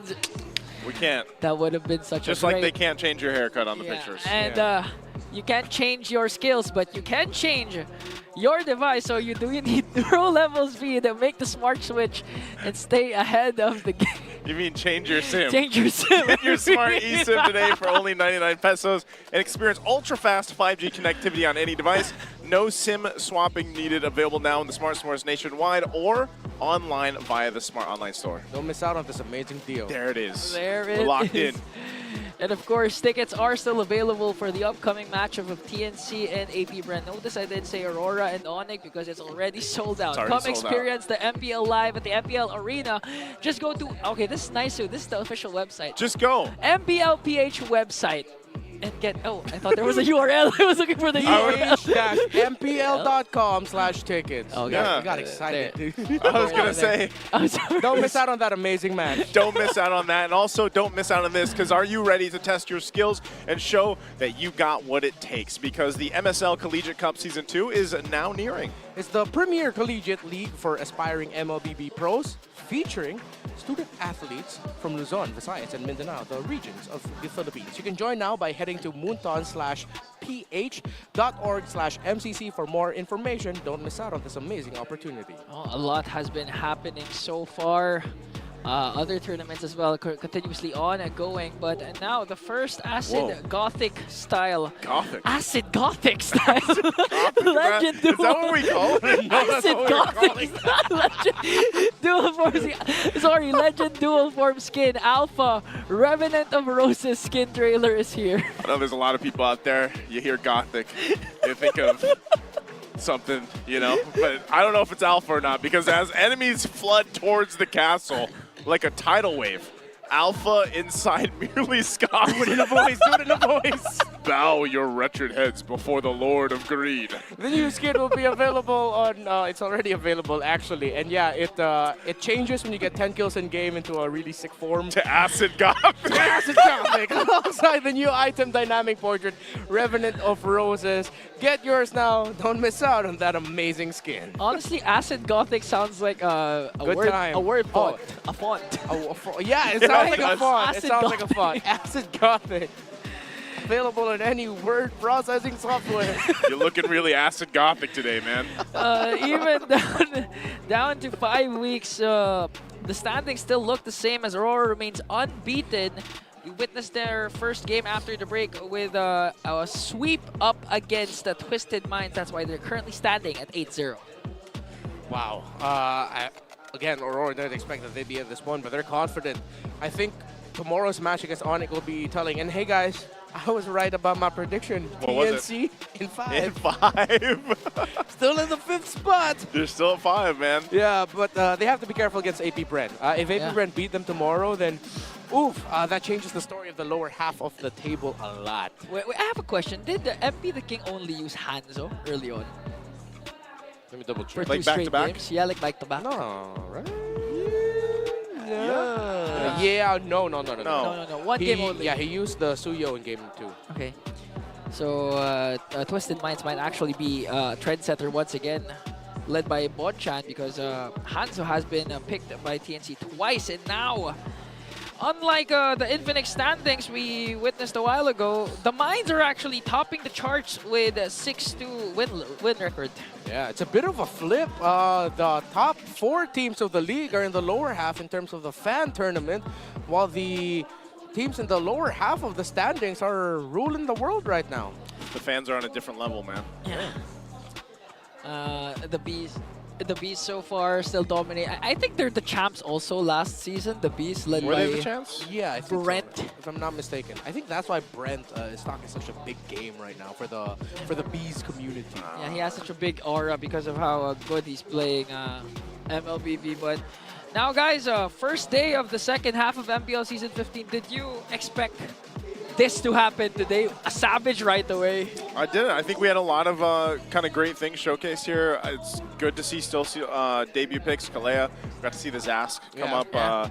So I think it was great. I didn't expect 2 sweeps, though. Yeah, I like how the meta is shifting just a little bit. We're going through another phase of experimentation for the teams in terms of letting Kalea through, Jushin, even Hanzo. It's cool.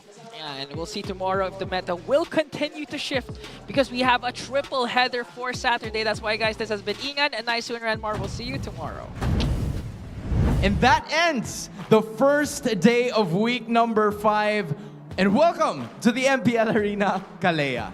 Kitang-kita ang saya ng crowd nung napili si Kalea for the first time at sa kamay pa ng hitman to healman, Renegade. Parang ibang klase, no? Kasi hindi lang yun, nagtuloy-tuloy din ang win streak ng Aurora. 8 straight matches. Tunay nga talaga that the Northern Lights are burning brighter than ever. It definitely begs the question kung kaya ba nilang talunin ang record ng Onic Philippines. But of course, let's not forget the second match, Hans. You know, it was pretty intense because even when all of the odds are stacked against this team, they were able to prevail at nakuha nila ang 4th match victory.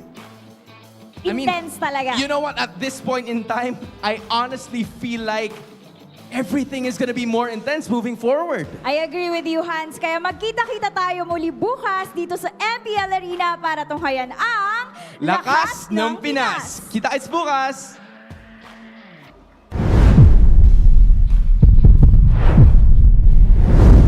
15th season of MPL Philippines is brought to you by the following sponsors. Infinix, the MPL official tournament phone. Lakas sa laro with Infinix. Smart, the official telco partner of MPL Philippines. BPI, the official bank partner of MPL Philippines. Mas magandang bukas, buksan sa BPI. Our partner in esports, Time Zone. Join the fun at Time Zone. TT Racing, for those who dream, work, and play. TT Racing has your back. Don't miss any MPL action by following our official Facebook and subscribing to our YouTube channel. Follow MPL PH on TikTok for more content. Experience the Lakas ng Pinas of MPL PH Season 15 action live at Green Sun Hotel. Grab your tickets now via official MPL PH website. All the regular season tickets are now available at 200 pesos. MPL Philippines is monitored and supervised by the Games and Amusement Board.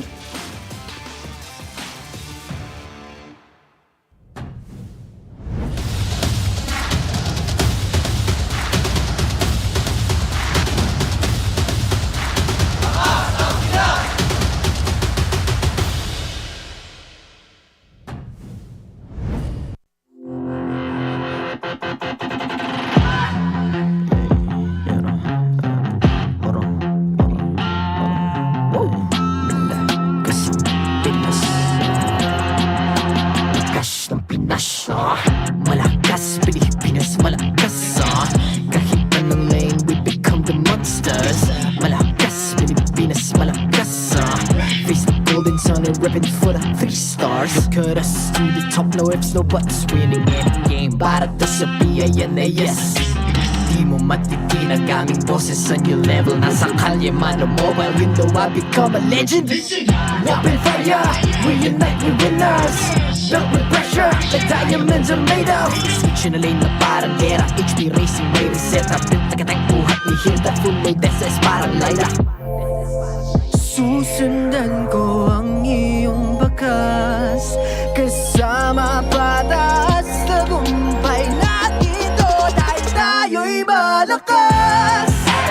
Para sa Pinas, nasa amin ang alas, hindi tuwa atras, kinikilala sa taas kasi kami ang malakas. Para sa Pinas, nasa amin ang alas, hindi tuwa atras, kinikilala sa taas, ganito kami sa Pinas. Wow! Hold on. Yeah, malakas ang Pinas. We are laging every beat, no surrender, no retreat. Pag nagsama-sama, just imagine what we can achieve. Lacking every beat, no surrender, no retreat. Giving 100 all my own, cause we just cannot be defeated. We are unstoppable, immune and invulnerable. Ready ang equipment, lahat frozen, malang crowd control. Pakita